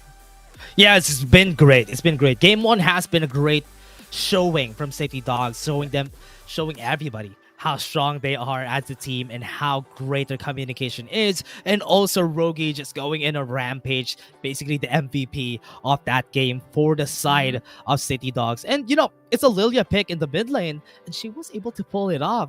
Very unorthodox right here. Yeah, and shout out to the prod of FSL. They mentioned having like a 41% damage of Rogi on her team from that game number 1. So expect a lot of things from the mid laner of this team. It's crazy to think about, especially with the Lilia mid laner, which is untraditional and unforeseen here in League of Legends. Honestly, she's just too good. She's just too good at playing, and also has a massive champion pool. And even pulling off those types of picks is just something that Peekachu needs to respect for this next one, because right now on this next game, what are they going to be banning? They're going to be banning a lot of these champions that Rogi has been picking, and again, it's going to be way different for this next game. We'll see if that will be the target ban and strategy of Peekachu, but this time around, we're jumping into the draft for Game 2 of the Grand Finals. Yeah, Game 2, going for the draft. The Garen has been banned already. Because that Garen has been a headache too, because whenever he gets to low HP, because of the damage from Lilia, a Demolition Justice is at the ready every time. And now, with Peekachu now going to the blue side, this changes things up. Because there will be a different priority right now for City Dogs. There will be a different priority now for Peekachu as well. So, the thing is, what will Peekachu prioritize? Is this time going to be a Lilia prio to remove it for City Dogs? And what will be the response of City Dogs in the end? Are they going to be having the response on the right time here? Because if they're going to be a bit too late on those bans, have priority on the Lilia, which is okay if Peekachu picks them up themselves. But there you go, City Dogs knows that and banned it by their own. Yeah, and they're doing a double buff here. You know what? We're gonna ban away the Lilia. You're on blue side because we have something else prepared. Choose something else, and we have a counter to it. Yeah. The Chase is also banned. They always don't want the Chase coming to the side of City Dogs. They have a lot of players who can use the Chase. Karma getting picked first. I love have the that first priority pick. again. Yeah, they have that. Lucian is available too for City Dogs if ever they would need it for themselves. But if ever they're going to be prioritizing something, that's most of the champions of Rogi here. Yeah. But that could be left on the second rotation. For sure. Lucian, Nami, Aatrox.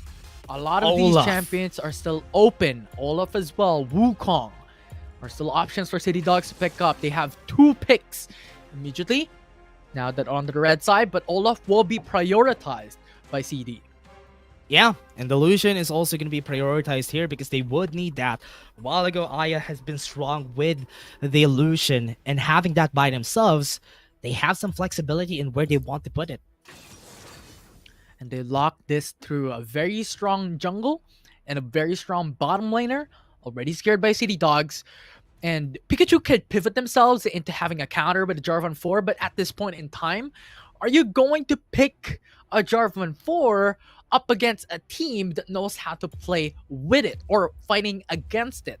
So that's really the question that we have in mind right now. And Peekachu is going to lock in onto the area instead to be followed by something that is still up there.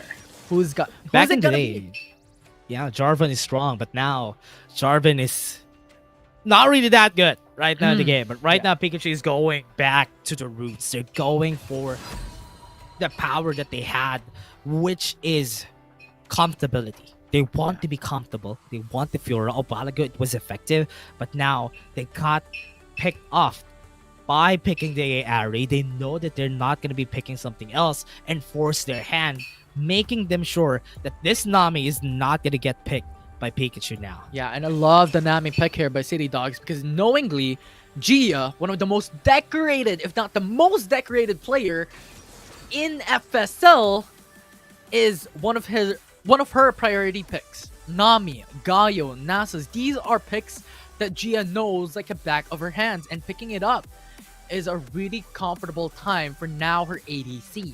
Now going into the bans though, Kha'Zix and Yone removed alongside with a Sinjao. There's not a lot of opportunities here for Peekachu to go for a jungler. I mean, there's a lot of junglers that they can use, but against an Olaf, there's not a lot to fight against it. The Kha'Zix was supposed to be it, but what option do they have? They have a Lee Sin that they can use in order for them to just match the wave clear of an Olaf in the early stages of the game. And yeah, I was about to say the Aatrox too, but this has been picked by City Dogs. I love the picks here for now by City Dogs. All prio picks. Olaf, Lucian, Nami, Aatrox.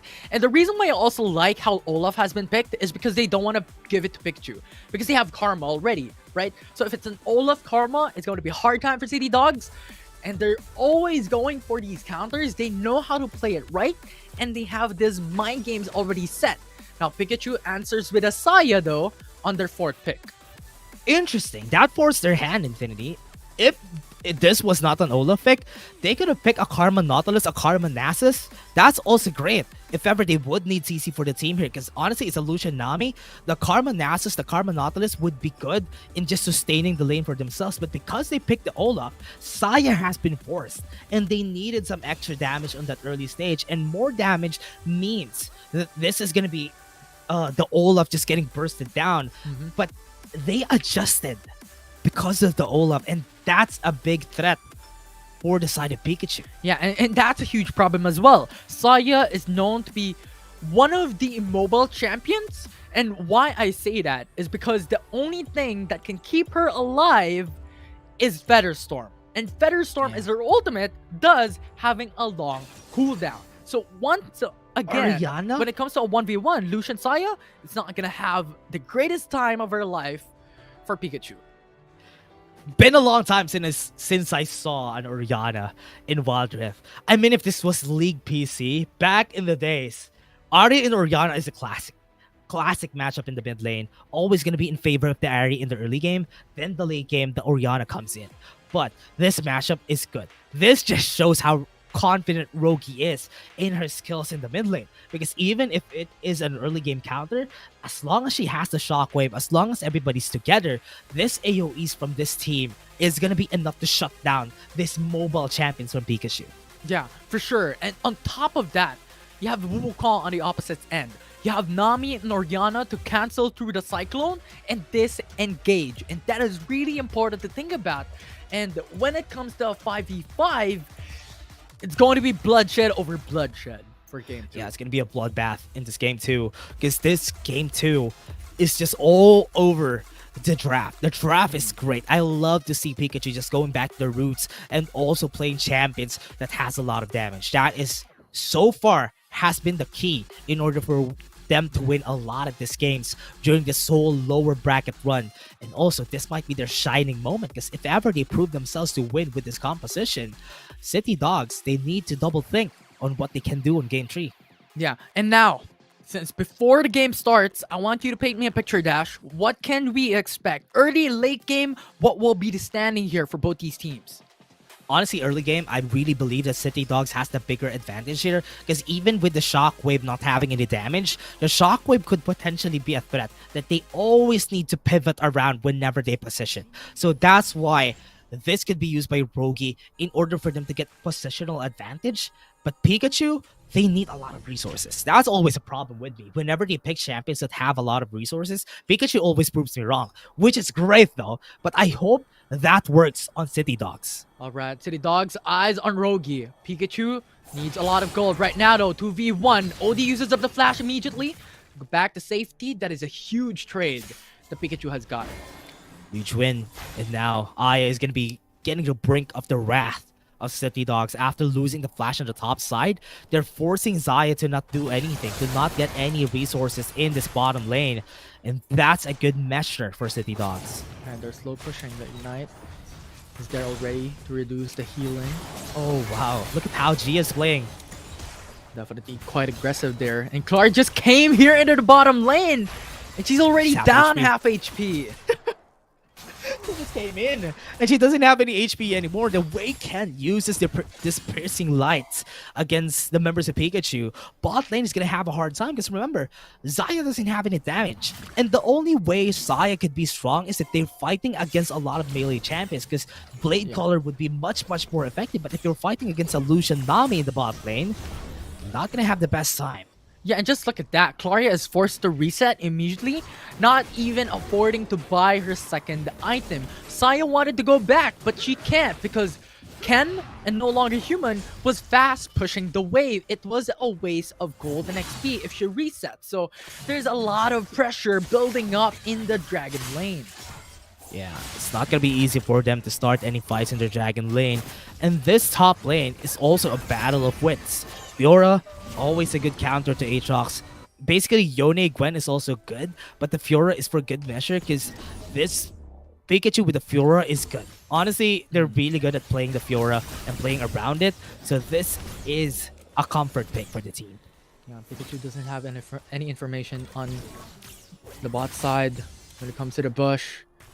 Ken will get the Rift Scuttler though, so a lot of gold being injected onto Ken for now, having a 300 gold lead up against the opposing side, Aya.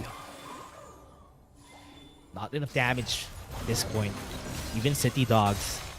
Respect that they have from both sides. I like this. They're not letting. They're unrelenting. They want to get the early game really fast because remember, Olaf is basically has a timer. If the Olaf doesn't get ahead, it'd be very bad for City Dogs. Yeah, we'll see though. She's just waiting around the corner. But talking about the jungle here, Dash, what can we picture out of a Wukong versus Olaf matchup? What are their strengths in this game? Olaf is strong. Olaf is going to be dominating this Wukong every time they go for a 2v1, 2v2. Olaf is just going to be way stronger, especially in the early game. The only reason why they picked the Wukong is they don't have any CC in the composition, and they needed something to at least have CC. The only CC that they could have, which is the Cyclone. Very easy to pull off, very easy to do, and maybe combo the Charm together with it.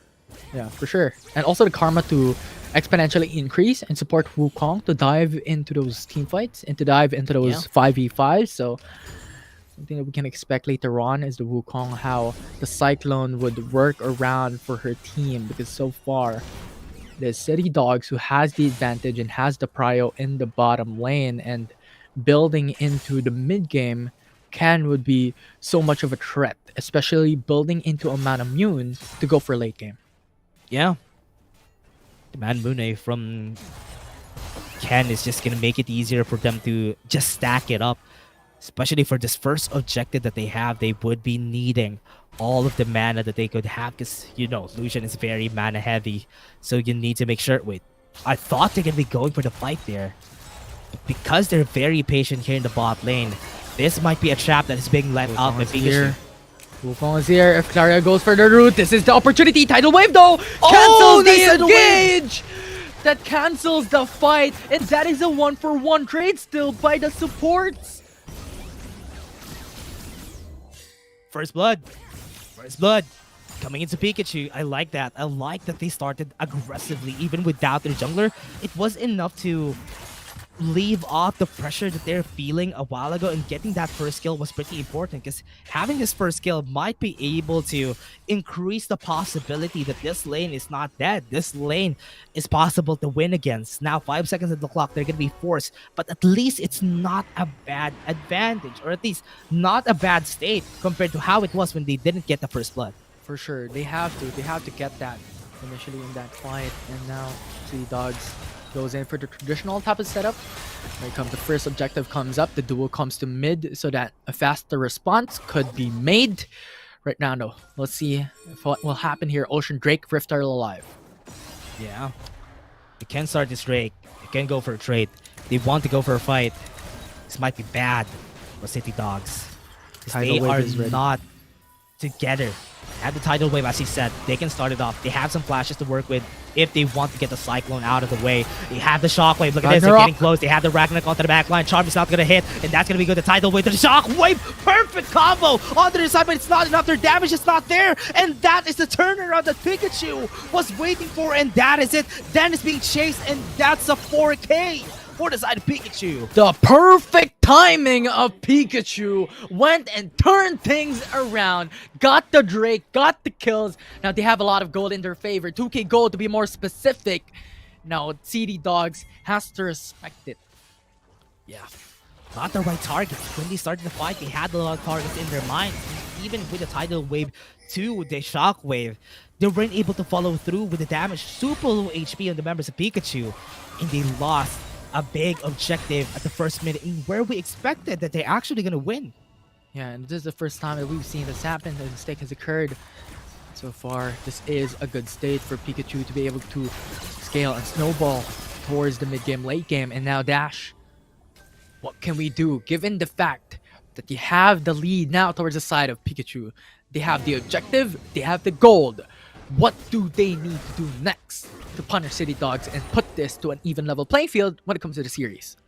Yeah, they don't need a lot of items on the side of City Dogs, which is why I'm saying that the only reason why this is going to be hard is because they need Rogi to get that Archangel Staff back up there. If they get that to a Seraph's Embrace, it would be a very good start. And most of them have a lot of this mana items, which takes a long time to actually get there. But top side though. Odie, World Ender, now forcing out the knockups. The flash is there, but a perfect repulse cancels down the knockup from Odie. But in the end, it's a follow-up from Ken that finished Fiora in the top lane. Yeah, top lane, great kill. They have it, and the Fiora is going to go down, and they want to take the tower. They want to lick their One's Infinity. They have lost that first fight, and that's why they just need to go away from these big fights. Definitely. Right now, scary situation for both sides. This is the power of both these teams. This is the two best teams that remain in FSL Wild Rift Open. And something of a trivia for everyone that is currently watching. If you're new, Orianna, the reason why she needs the Seraph's Embrace is because she's a mana extensive champion. And very mana heavy. if you don't have the Seraph's Embrace, if you don't have the Tear of the Goddess, she's not gonna last long. Yeah. That's why it takes a long time for the Fiora to be effective, right, Infinity? Because the Fiora, I mean the Orianna to be effective, because it takes a long time for the Seraph's Embrace to happen, and you build the damage after the fact that you build the Seraph's Embrace. So that's why it takes a long time. Now, mid lane, might be going for a fight. Yeah, they're going for the fight. Cyclone here. 2-man knockup is there. Aatrox is stuck in the middle. World Ender Spores. Tidal Wave is there to disengage. Almost. But Aatrox is already dead. Now Olaf comes through to the response. But there is no team made. The Shockwave will find them all. Olaf in the front line will get the triple. And they turn things around. City Dogs is now on the lead. 3-man Shockwave onto the back line. They weren't expecting that to happen. Supposedly, this fight should be won by Peekachu, but City Dogs, as we said, they're unrelenting. They're the champions. They're not going to give it to anybody. They are just as strong and as powerful as they could be, even with this Orianna in the mid lane, Rogi showing her skills off, and now they have the lead. And the best team that touched the FSL over the years, consistent champions in this tournament, in this league, could possibly be the best female team in the world. And right now, they're showing their powers in the grand finals for FSL Wild Rift Open, the very first one in 2023. That's a GG. City Dogs. 1.5k gold lead is still not done. Still pretty early to say a lot of things. But with how things are starting here for City Dogs, Luden's Echo has already been built, and this is what I'm saying. Rogi needs to get that first item, and now she has her basically quote-unquote first damage item, which is the Luden's Echo. And this is when it starts. Peekachu needs to think about that whenever they fight, because this Shockwave is scary. When that 3-man Shockwave happens again, they need to think about it, because every time, that's going to be a big threat on how they position around the map. Yeah, and that's the big question, right? If you have the Shockwave readily available for City Dogs, what is the opportunity or what is the strategy for Peekachu to win on those team fights? Not a lot though. After the shockwave, they want to go for a start of the fight here. But Repels is up Infinity. They might go and pivot their way down. Wukong Cyclone gonna come in. will not Never mind. pursue that for now. Just waiting to put out a lot of these utilities for City Dogs. Ragnar is open. Shockwave is available. This can be a deadly combo once again. If Peekachu forces out this fight, they're going for the Rift Herald, Ragnar is and City far. Dogs will secure Wait, it. what? Tidal Wave onto Claria, and the support will be punished, There's an immobilized. embrace. But once again, Ken is stuck in the middle. Nobody Forced out a died. flash, go back away. Nobody died, as you've mentioned. But the Rift Herald secured by City Dogs. And bot lane is gonna fall down if ever they are not gonna go here. This is a wave, a massive wave that they need to think about. And they lost 2 objectives. That is City Dogs coming back from a deficit a while ago. They knew how to play around it. They just got both of the objectives, like how Peekachu did it during the first objectives of the game. City Dogs are just giving them double of what happened a while ago in a 3K gold lead at that. That was so close. I thought OD's going for the engage for the World Ender up, but instead a recall occurs. Building up to the Maw. Oh, Maw Mortius. Considering that there is a lot of AP on the opposite end, negating a lot of That's these true. damage later on. So I like this. The adaptability of this team, they're building onto some defensive items, considering that they already have the lead. They need a bit of defensive capacity. Kind of scary though. Ken moving forward.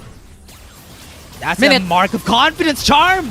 Charm with a Spirit Rush. Tidal Wave though to disengage. A quick response coming in from Gia. Now they will not secure that kill, and Dan's positioning is flawless. If they can go for an all-in, Dan's going in Oh for no, the flank no on the Spirit backside. Rush, though. Ragnarok with a flash, going through. Fenderstorm is now forced. Clary using it the flash to go back away, and now Wukong is pinned down.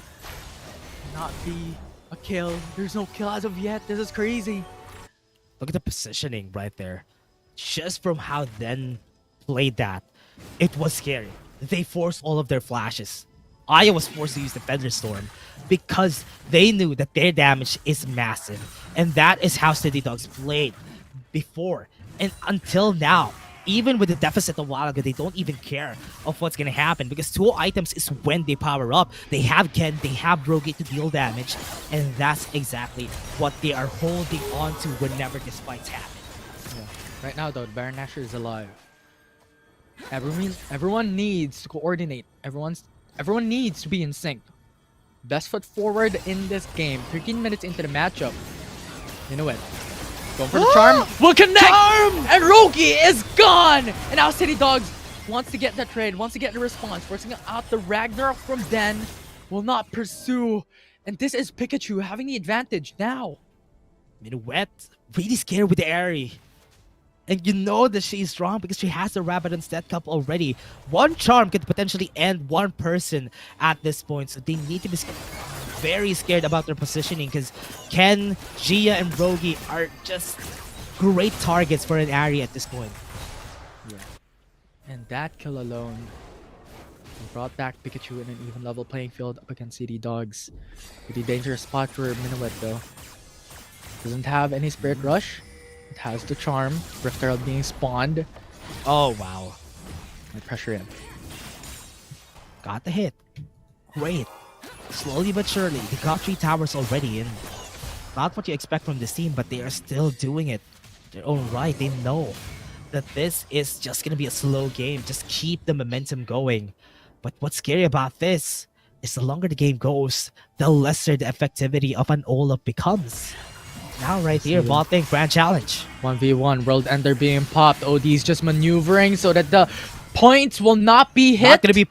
What? Grand Challenge will not be procced. A good maneuver for OD. Good footwork. Right now, Dan forcing out the Ragnarok, going in onto Aya. Better Storm is now used. Saya will go away unscathed, but the ultimate is gone. Still alive, Aya. Great use of the Feather Storm there. And I thought Dan is going to be committing in order for them to get some kills, but the flash is still available for Aya. That's why it's a good call that City Dogs didn't commit there. For sure. 15 minutes now. Is there any expectations that we can picture here, Dash? As this is slowly building up for both these teams. Only 1k gold lead for City Dogs. Gonna be starting in Claria though. Oh, the face check is not something that you want. The exhaust is already forced, along with a flash, gets the kill onto Claria. Baron Nashor is alive. This Baron. can be the pivot of City Dogs. Yeah, they can take the Baron. Nobody's gonna be committing here. Nobody has any vision at this part of the map. And whenever they try to go for a contest here, they're gonna be discovered. But right now, look at the positioning of Peekachu. They want to try and contest this. Wukong's there. Aya's there as well. Ken uses up the culling immediately. Charm will not connect. City Dogs is just playing around. Ragnarok with a flash Flashing in. comes through in the front lines, but Olaf is receiving a lot of damage. And now the GA is going to be popped, and a 3-man cyclone is perfect from Wukong. Tidal wave. What a though. tidal Goes for the wave. counter engage, and now Wukong is 1 HP. That will be a kill for City Dogs, and Odie in front lines as well, receiving a lot of these damage. Ken forcing out a stasis engine, buys a bit of time. And now Peekachu is in danger. No jungler available for this team. No longer human. Playing around. This will end that fight. But a Mountain Dragon is up and available for City Dogs to get. Yeah, that's gonna be taken pretty easily. But City Dogs, the way they play this, they are just giving Peekachu options. What are you gonna do? Are you gonna be fighting us? Are you gonna be trying to take or steal the Baron? They gave them options, and they chose one. It's to steal this objective. The Baron is important to them.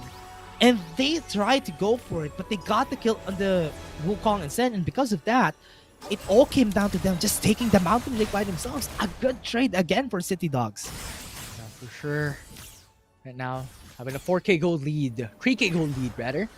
Really, really big for City Dogs at the moment. Nice steal. And they still got the Rift Scuttle. What was that? That Aqua Prison was perfect. We're But just again- talking about the five championship title player. Oh, that's a Yeah. mouthful. Gia, if they win this, it's going to be her 6th title in FSL. Being considered Yeah. one of the most decorated and one of the best players in League of Legends Squadron. She's just such a strong force. And basically, as you said, the most decorated player in the FSL. Gia is such a strong force that they need to be reckoned with. And they want to force a fight in the mid lane. Look at this. City Dogs are now being forced to react in the mid lane. Ragnarok is ready, going to be popped. Immediate Feather Storm reaction by Aya. Claria is knocked off though, and now Slow Aya down, is tidal followed through wave. as well. This is going to be a really hard time for Peekachu. OD forces out the World Ender. Knockup will not connect. Fiora is still safe. Thought they're going to be continuing with the fight there, but City Dogs, Infinity, they're starting the Baron again. They need to start this right now. They have low HP on a lot of the members of Peekachu, and Aya is not alive. No damage whatsoever. They're going to be cut to half if ever they try to steal this. Yeah, and now Odie trying her best. Going to zone away the enemy team. Knock up on World Ender! Claria. Oh. Now, Karma is dead. Followed up by Fiora. And now this is a huge advantage for City Dogs. World enters the Darkened Blade in order for them to get the reset right there. Now they started. This is what they go for. This is why City Dogs is strong. This is why they are the strongest right now. It's because this is how they make their decisions. Go for the objectives. Try to take a fight because they can. Their composition was built for it. For sure, and now they're looking to end this. Inhib turret in the mid lane is gone. Aya is there to defend. They still have 3 members rather for Peekachu to be able to sustain the lane. But City Dogs is pressuring in. The Ken is damage, going what? in, and Ari is gone. The raw damage from Lucian at this point is too much. And now they're looking Cyclone. at the Nexus. If they win this, they're on match point. And City Dogs will punish They're ending it. as they're looking for the last game. Game, set, match, point. For the members of City Dogs, what is this? Such a strong team. City Dogs is such a strong team. They have been always the best. This is the reason why they haven't lost a single game in the upper brackets. 2-0 without. They made some mistakes, yes, but it's okay. They still come back from it. That is the most important thing that you need on a team. Whenever you make a mistake, you find a way to get that back. And they always did. They always forced Peekachu to make a choice. And Peekachu always chose something that would get them on a bigger disadvantage. Yeah, and Gia, the MVP from City Dogs. Like, when is the last time that we've seen a support getting that MVP title in a game?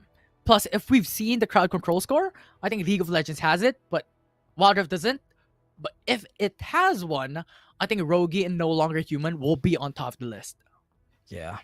Look at that. Look at that. Yeah, that's it, Infinity. 50. Oh, That- there you go. 50. Thank you very much, Prod. That's a lot, though. That's a lot. I mean, the Cyclone is easier to land, but the tidal waves from Nami, from Gia, it's just so good. She's just so good at making sure that everybody is at a great spot and would be able to just stay for long in those fights. The tidal waves to the aqua prisons and even to the shock waves have been great combos so far. And we haven't seen Oriana for so long, but Rogi was able to pull it off again on this game.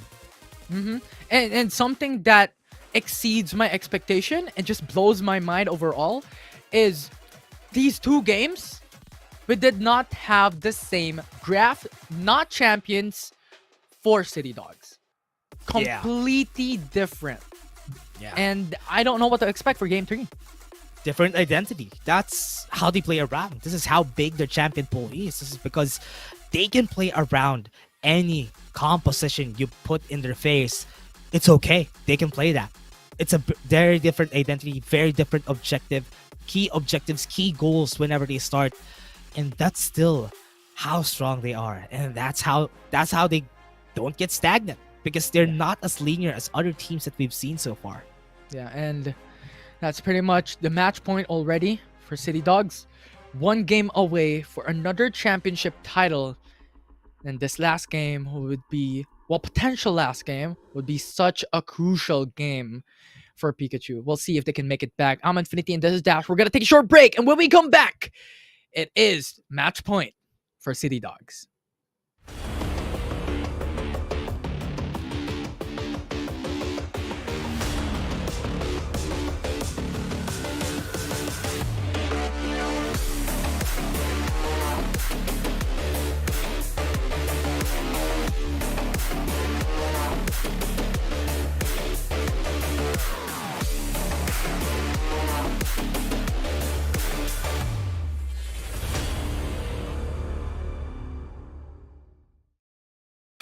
Give me something.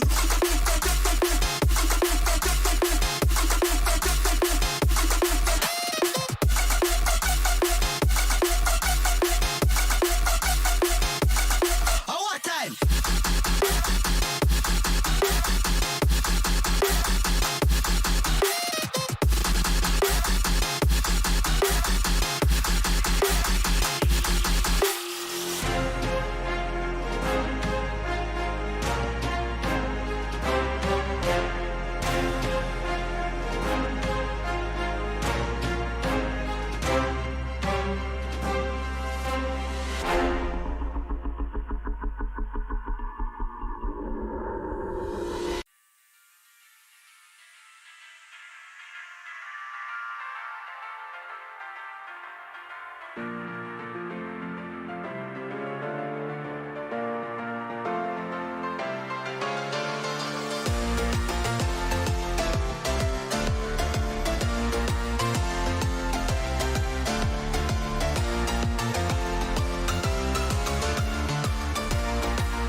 Missing little moments, it was easy just feeling alive.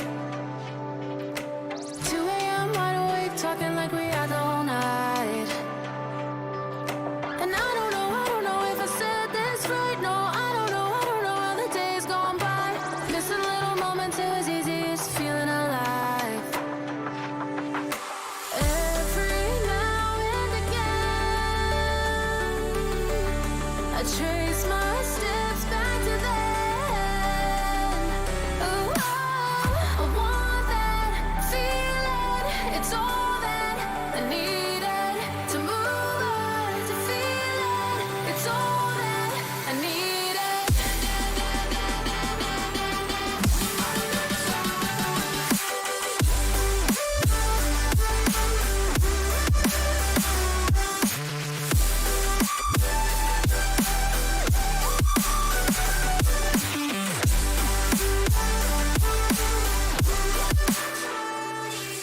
Searching for the moments I'm a little less empty inside.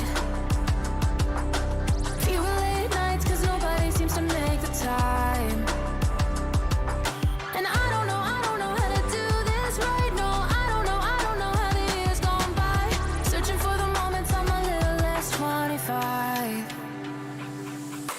Every now and again, I trace my steps back to then. Oh, I want that feeling. It's all that I needed to move on, to feel it. It's all that I needed.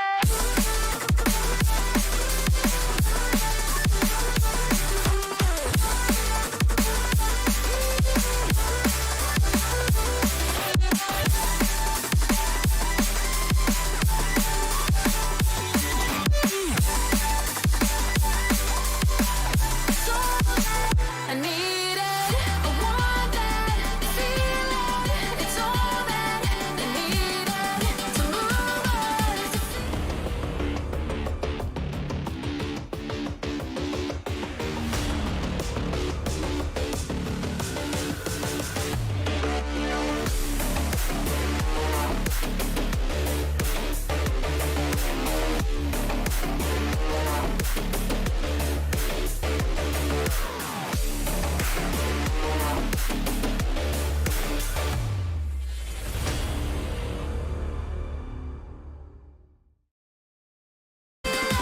It's all that I needed.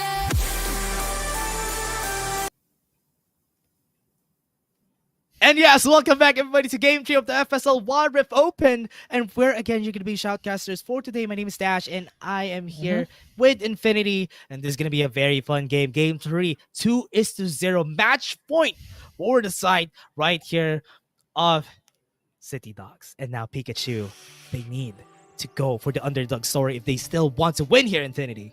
Yeah, could still be a reverse sweep. I'm not jinxing it. Maybe a caster's curse a bit. I don't know, but regardless, it's now a 0-2 as mentioned. So I'm really excited. This is a best of 5, 1 game away for getting the championship title once again.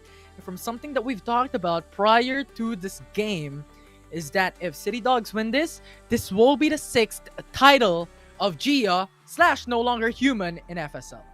Yeah, and also they have won last time on Open 5. So this is the start of the streak for this squad right now, City Dogs. And again, this is just great to see. They are just a strong team and they have shown it to us during Game 1 and Game 2. Now, Game 3, are they going to be giving the chance to Peekachu or are they going to be ending this all in this next game? Because Game 3, they have a lot of ways. They can make errors. It's okay because they still have a lot of wins in order for Peekachu to turn things around. But before that, let's go to the draft.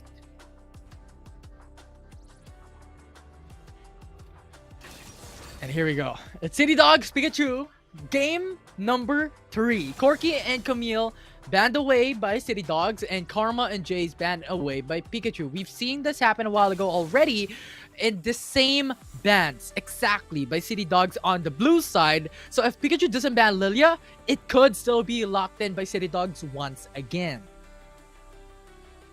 if they would be able to do that on the next one though, because with the bans coming out, they don't want the Olaf to come out during this bans because they are really afraid if ever that comes in. Yone's possibility here, and Illusion could also get picked by City Dogs. And I love it. They ban away the Lilia, which means that City Dogs cannot prio pick this specific Yuumi. champion, but they left the Yuumi open for them to pick it up. Yeah. Yumi's really strong. Honestly, if you are lacking on damage, the Yuumi is enough for you to just make it easier for yourselves. Just a lot of champions that they haven't picked just yet. Yone, as I said, Yone and Lucian is a possibility for Peekachu in order for them to get that early game. But then, we have seen Den get super strong with the Kazakhs whenever a Yone gets picked. Yeah, especially on the hands of Gia. Yumi's going to be something that you need to be fearful for. Pikachu is going to lock in onto Garen and Nautilus. Very tanky champion, so expectedly the next 3 picks would be something that can deal damage in this draft. Then, they can't pick the Kazakhs just yet. If this Lucian is is the open. first 2 picks, yeah, as you said, Lucian is open. Yone could be picked because that's good enough, honestly. But they Ooh, pick the Kaisa. They're that confident. They don't need to take any of this sure. priority picks if they're gonna Yeah. be expected to actually win it. The Kaisa Yumi is not bad in the bot lane. Yeah, definitely. And Kaisa's, as a champion, will be able to close in space quite a bit with the killer instinct. So expect a lot of these hyper aggressive plays, especially knowing that City Dogs, one of the most aggressive teams in FSL. So this is going to be really exciting. Now Pikachu answers with his Ziggs. So they have the AP, they have the AD aspect. So I believe Ziggs could still be in mid lane or even in bot lane, as we've seen this go either way or another for Pikachu. Yeah, if ever Minuet is gonna be bot lane here for Pikachu, it's good to actually just pick that off. Picking up the Yone, it still can go to the hands of Rogi. That's why they still ban the Kazakhs. Lucian is a good ban because Pikachu could just pick that up and just mow down the mid lane. So they are respecting this picks coming in from Pikachu. And City Dogs, what I'm expecting for this last 2 picks, they need tons of CC because this is already enough damage. Yumi, Kaisa, Yone, triple threat of damage already from City Dogs. They need something to frontline this team. Luna and Willump is open. There's a lot of open champions still for City Dogs to pick up. Camille is also open. They don't have a Baron laner. If Yone goes in jungle or goes in mid laner, they could pivot themselves to pick in on the Camille. So a lot of options still for City Dogs. This time around, I'm looking at one more damage dealer for Pikachu to lock in on the threat up against City Dogs. Yeah, I'm kind of thinking in my brain, I'm kind of picking it up. Our Riven could be a good pick here for City Dogs too. Because if they're going to be needing something that Fiora. could pair up against the Fiora, our Riven is good. And also, if they want the Yone to go in lane, Riven is also good. Yeah, and this is actually quite clever for Pikachu. They're doing like a huge mind games type of aspect. You know what? City Dogs can pick Pantheon. up something else. Actually, I was mistaken. Camille is banned away. Interestingly enough, but now this pivots himself into another pick. Pantheon is something new, but it has so much of presence throughout the map, which can support the team fights later on, especially as we go 3 minutes into the matchup. At 5 minutes into the game, mid game would also be exceptional for this specific champion. Shen would be good right now. For this matchup, I think Shen is a good pick for them. But they're picking the Shin Zhao. They're going full bruisers on the hands of City Dogs. Yes, they don't have a tank, but if everybody's gonna get close, it's not gonna be a problem for them. So what are they gonna do here? Morgana. Well, this is so flexible of a draft that I don't know where these players would go. Kaisa and Yumi would definitely go bottom lane, but is this going to be a Morgana jungle, Morgana mid lane? Is this going to be a Pantheon top lane, or is this going to go somewhere else? It's really quite a flexible pick so far for City Dogs. As for Pikachu, they lock in onto the Diana, so expected these Ziggs would go bot. I'm kind of expecting this Morgana in the jungle. Morgana jungle has been nerfed. They still went yeah. for the Morgana jungle for City Dogs. They're taking a big risk here by giving it to Den I was hoping for someone else to actually take this Morgana, but this is a big risk, but maybe it will work. Maybe it's all on their minds, and going full bruisers with the Black Shield, especially the Yone on the hands of Rogi, it's scary. We'll see. I'm really excited about this game. This is game 3 with Grand Finals. Potential last game. But could still go 3-1. Could still go 3-2. Could still be a reverse sweep.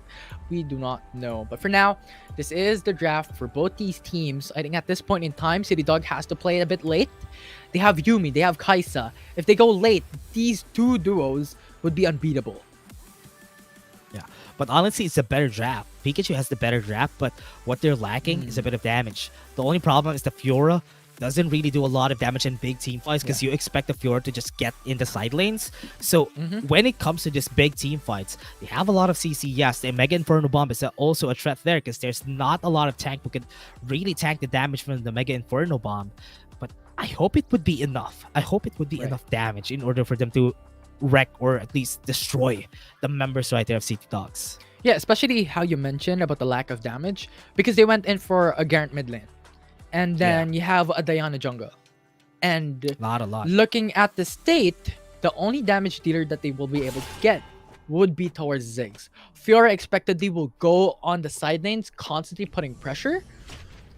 So that will be the aspect that I'm looking at. So really, really interesting point. But Garen is actually going top. Fiora is going mid lane. He actually switched up. And Aya is the one who's playing the Nautilus.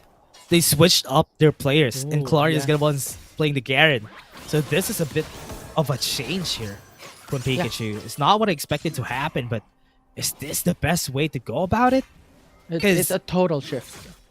Yeah, this might be a big risk that they're taking. And I hope this would be a risk that would be able to get them the win. But you know what? You know what, Dash? As they say, go big or go home. Huge risk, huge return. Maybe this is the opportunity that Peekachu is looking at. Maybe switch things up. This is our hidden card. We put it out. We're at the last game. We're at the last breath. We had to do something about it.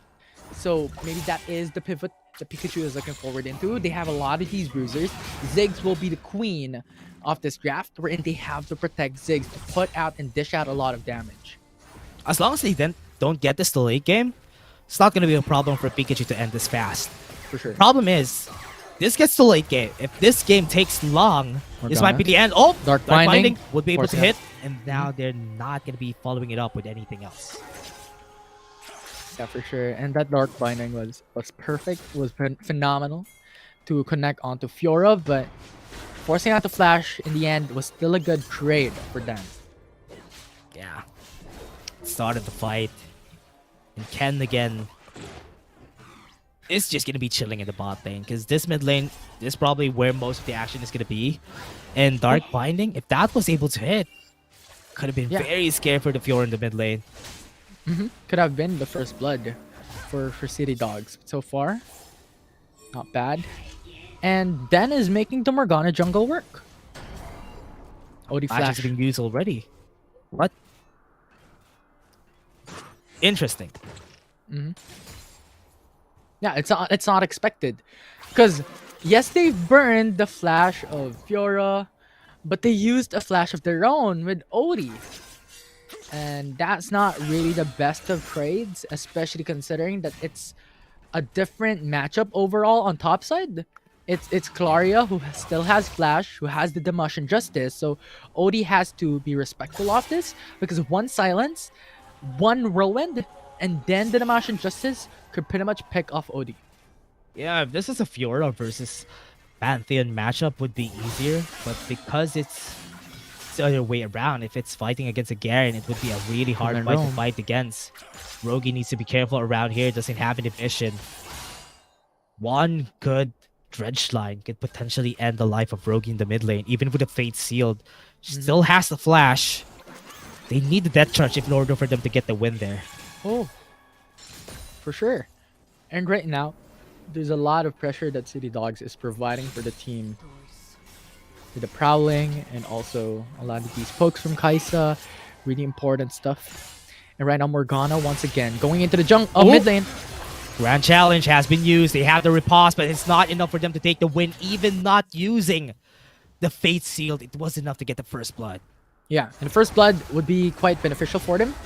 Would be a lot of gold for City Dogs. If you're looking at the gold standing, it's already a 2k gold lead for City Dogs in 4 minutes, and that's huge. Yeah, that says a lot about how they play around this lanes, right? Because Aya needs to roam around. That's why the gold is not equal. It's because Aya's been roaming around a lot, and that injects a lot of gold to Ken and Gia in the bot lane, which makes it easier to say that this laners know how to play their cards right. Even with the Yuumi, they're not being over aggressive. They're just forcing Minuet out of the way every time because Aya is just giving that punishment to their own teammate because they're not getting any kills. For sure. And the thing is, Den, if you're looking at a gold standing, has 300 gold lead against the Diana. In the bottom lane, you also have a lot of lead from Kaisa to a Ziggs matchup. So overall, this just states how pressure and how aggressive City Dogs is doing up against Peekachu, that they don't have any breathing room to be able to make space and to be able to make plays. Yeah, no vision on the Rift Herald for the side of Peekachu. And most of the members are already rotating onto the top side. This is just great. Mid lane onto their side, and this is just interesting to see. Having Yone in the bot lane, Rogi needs to farm a lot. That's why they're just injecting a lot of gold to this Yone and not keeping tabs on whatever they might do. They just want to trade these objectives right now. I like this. City Dogs is prioritizing the Infernal Drake, Peekachu going in for the Rift Herald. Because City Dogs know, when it comes to the early game, you have so much CCs when it comes to the ultimates of Peekachu that they cannot go for an all-in. And now they are able to get the Infernal Drake, which just further emphasizes the strength of their late game. Rift Herald on the top side, gonna get used. They do have the Ignite already. The March Injustice is up for Claria. They can just dive OD right here. Then the March Injustice was cancelled, and that is big. But the Moonfall is there to get another kill for Peekachu, and a tower together with it. Yeah, and I was expecting the Starfall to go through because OD doesn't have any tools to be able to go back out. And I think she should have left the top lane and gave the turret to Peekachu. But in the end, she was killed, so that was a kill towards Peekachu, and they were able to get the tower first. Well, not tower first blood, but rather getting a turret in top side, which gives them a lot of gold. Ultimate Grand Starfall has been used by OD. Flash. They still had the flash use. They're going to be going for the stun. No Moonfall whatsoever, but the Dark Binding was perfect to stop them from getting close. And now they're going to be taking down members. 2 have been killed, and City Dogs walks away with some gold. Yeah, and that was so good from OD. And yes, the flash occurred. She was supposedly targeting Claria, but the thing was, she pivoted towards Diana. And then, after the stun, the Electrocute procced. And Diana was gone after that, especially because she went in for the Luden's Echo first item, wherein typically, traditionally, you want Diana to build Roa for more sustainability in the front lines. And that is the reason why City Dog was just able to get those trades in, and those kills immediately coming in at the start of the fight. Yeah, Peekachu having a hard time here because they lost that kill. 4k gold lead already. Make that 3k, sorry. And City Dogs just knows how to play around this composition. Because most of the ultimates of Peekachu, they need to hit. If they won't be able to hit, that's loss of value from these burst champions that they have. They don't have a lot of DPS, which is the reason why it's easier to make mistakes with City Dogs composition.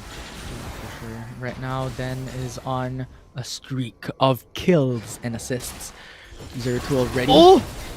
That's bad! They were able to get it, but the Black Shield's there. Moonfall is going to come in, won't be able to hit onto Ken, and now the next target is going to be the Diana. They have the damage, they're going to be dashing it, but Diana's also going to fall!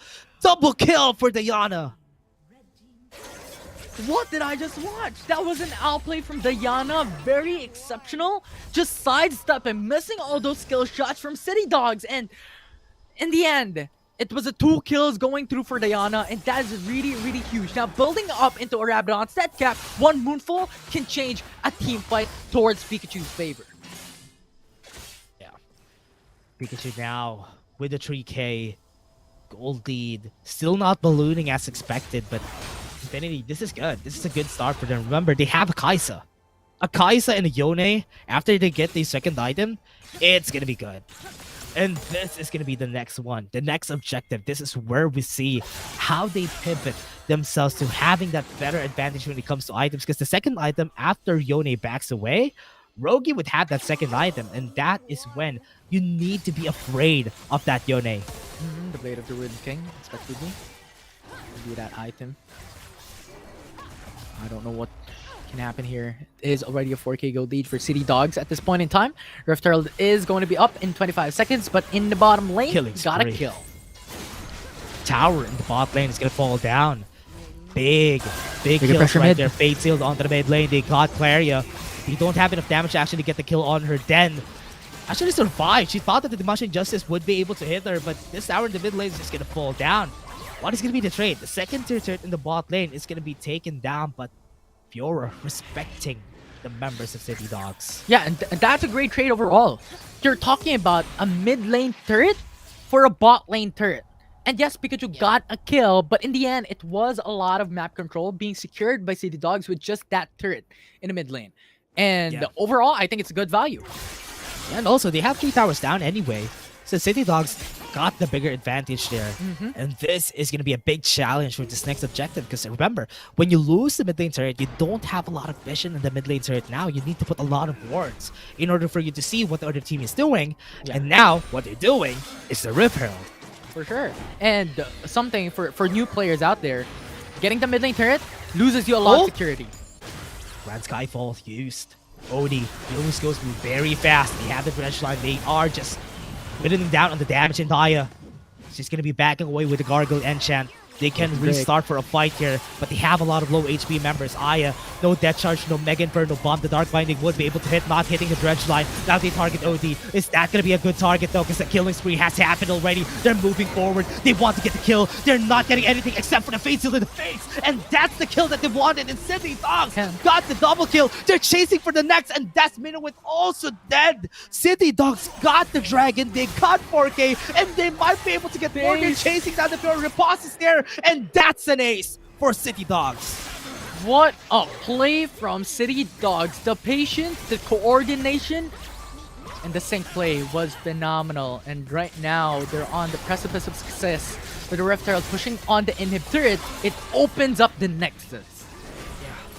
They were all over the place during the fight. City Dogs, they just stayed together, targeted one per one, and waited for the right timings. And they just are very patient as a team, and that's what I like about this.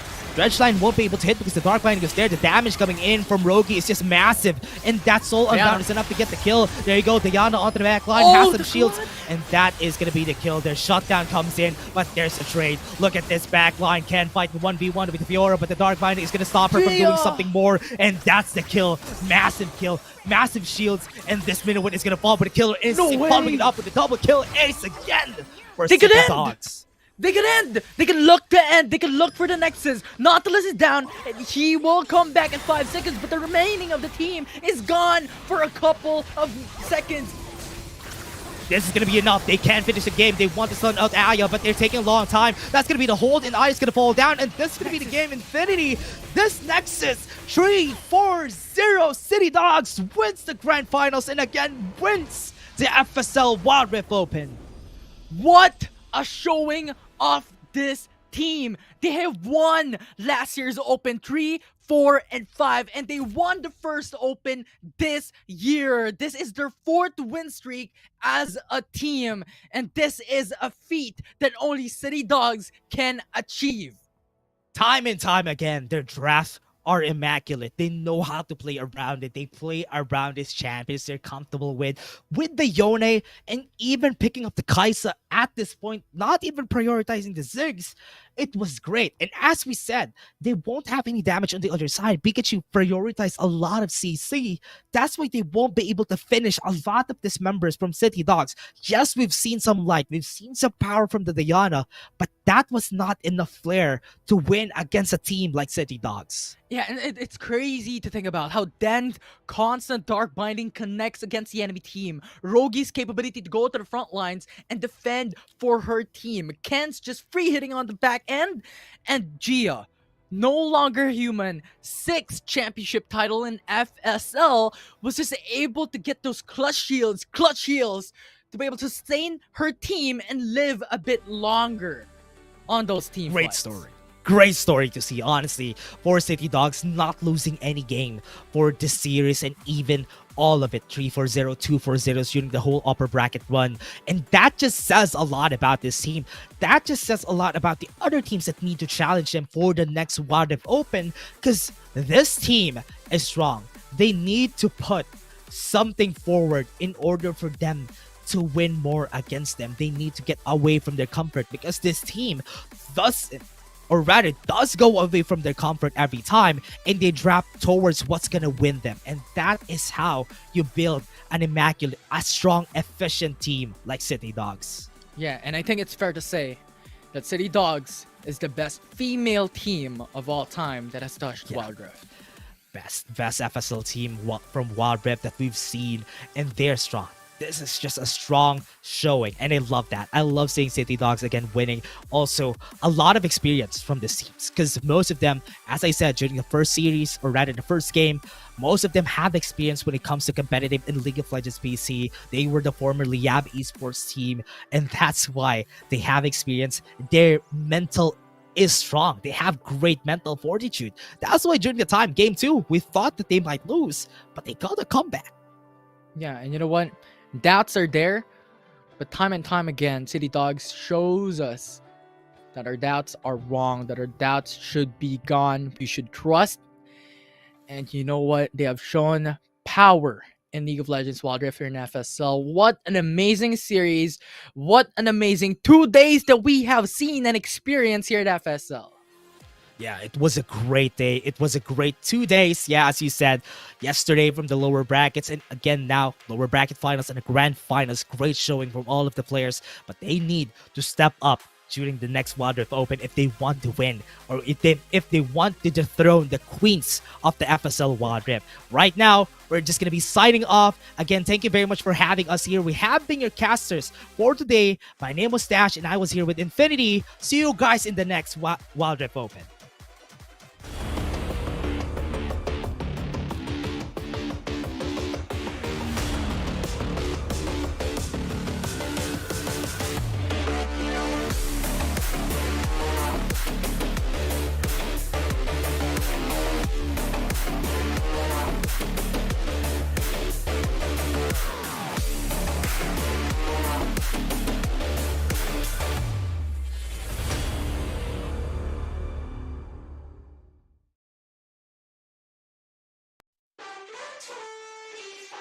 Missing little moments, it was easy just feeling alive.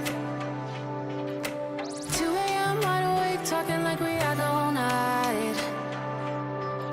And I don't know if I said this right. No, I don't know how the days gone by. Missing little moments, it was easy just feeling alive. Every now and again, I trace my steps back to then.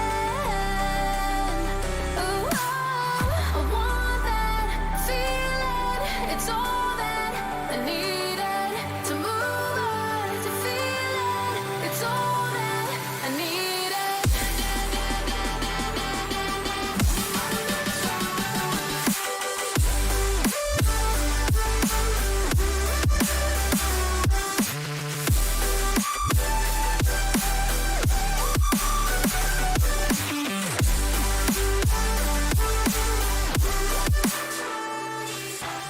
Searching for the moments I'm a little less empty inside.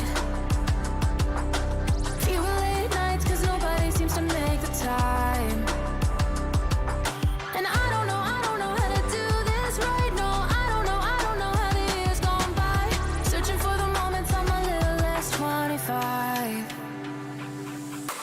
Every now and again, I trace my steps back to then.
Searching for the moments I'm a little less 25. A little less 25. A little less, a little less. Searching for the moments I'm a little less 20. A little less 25.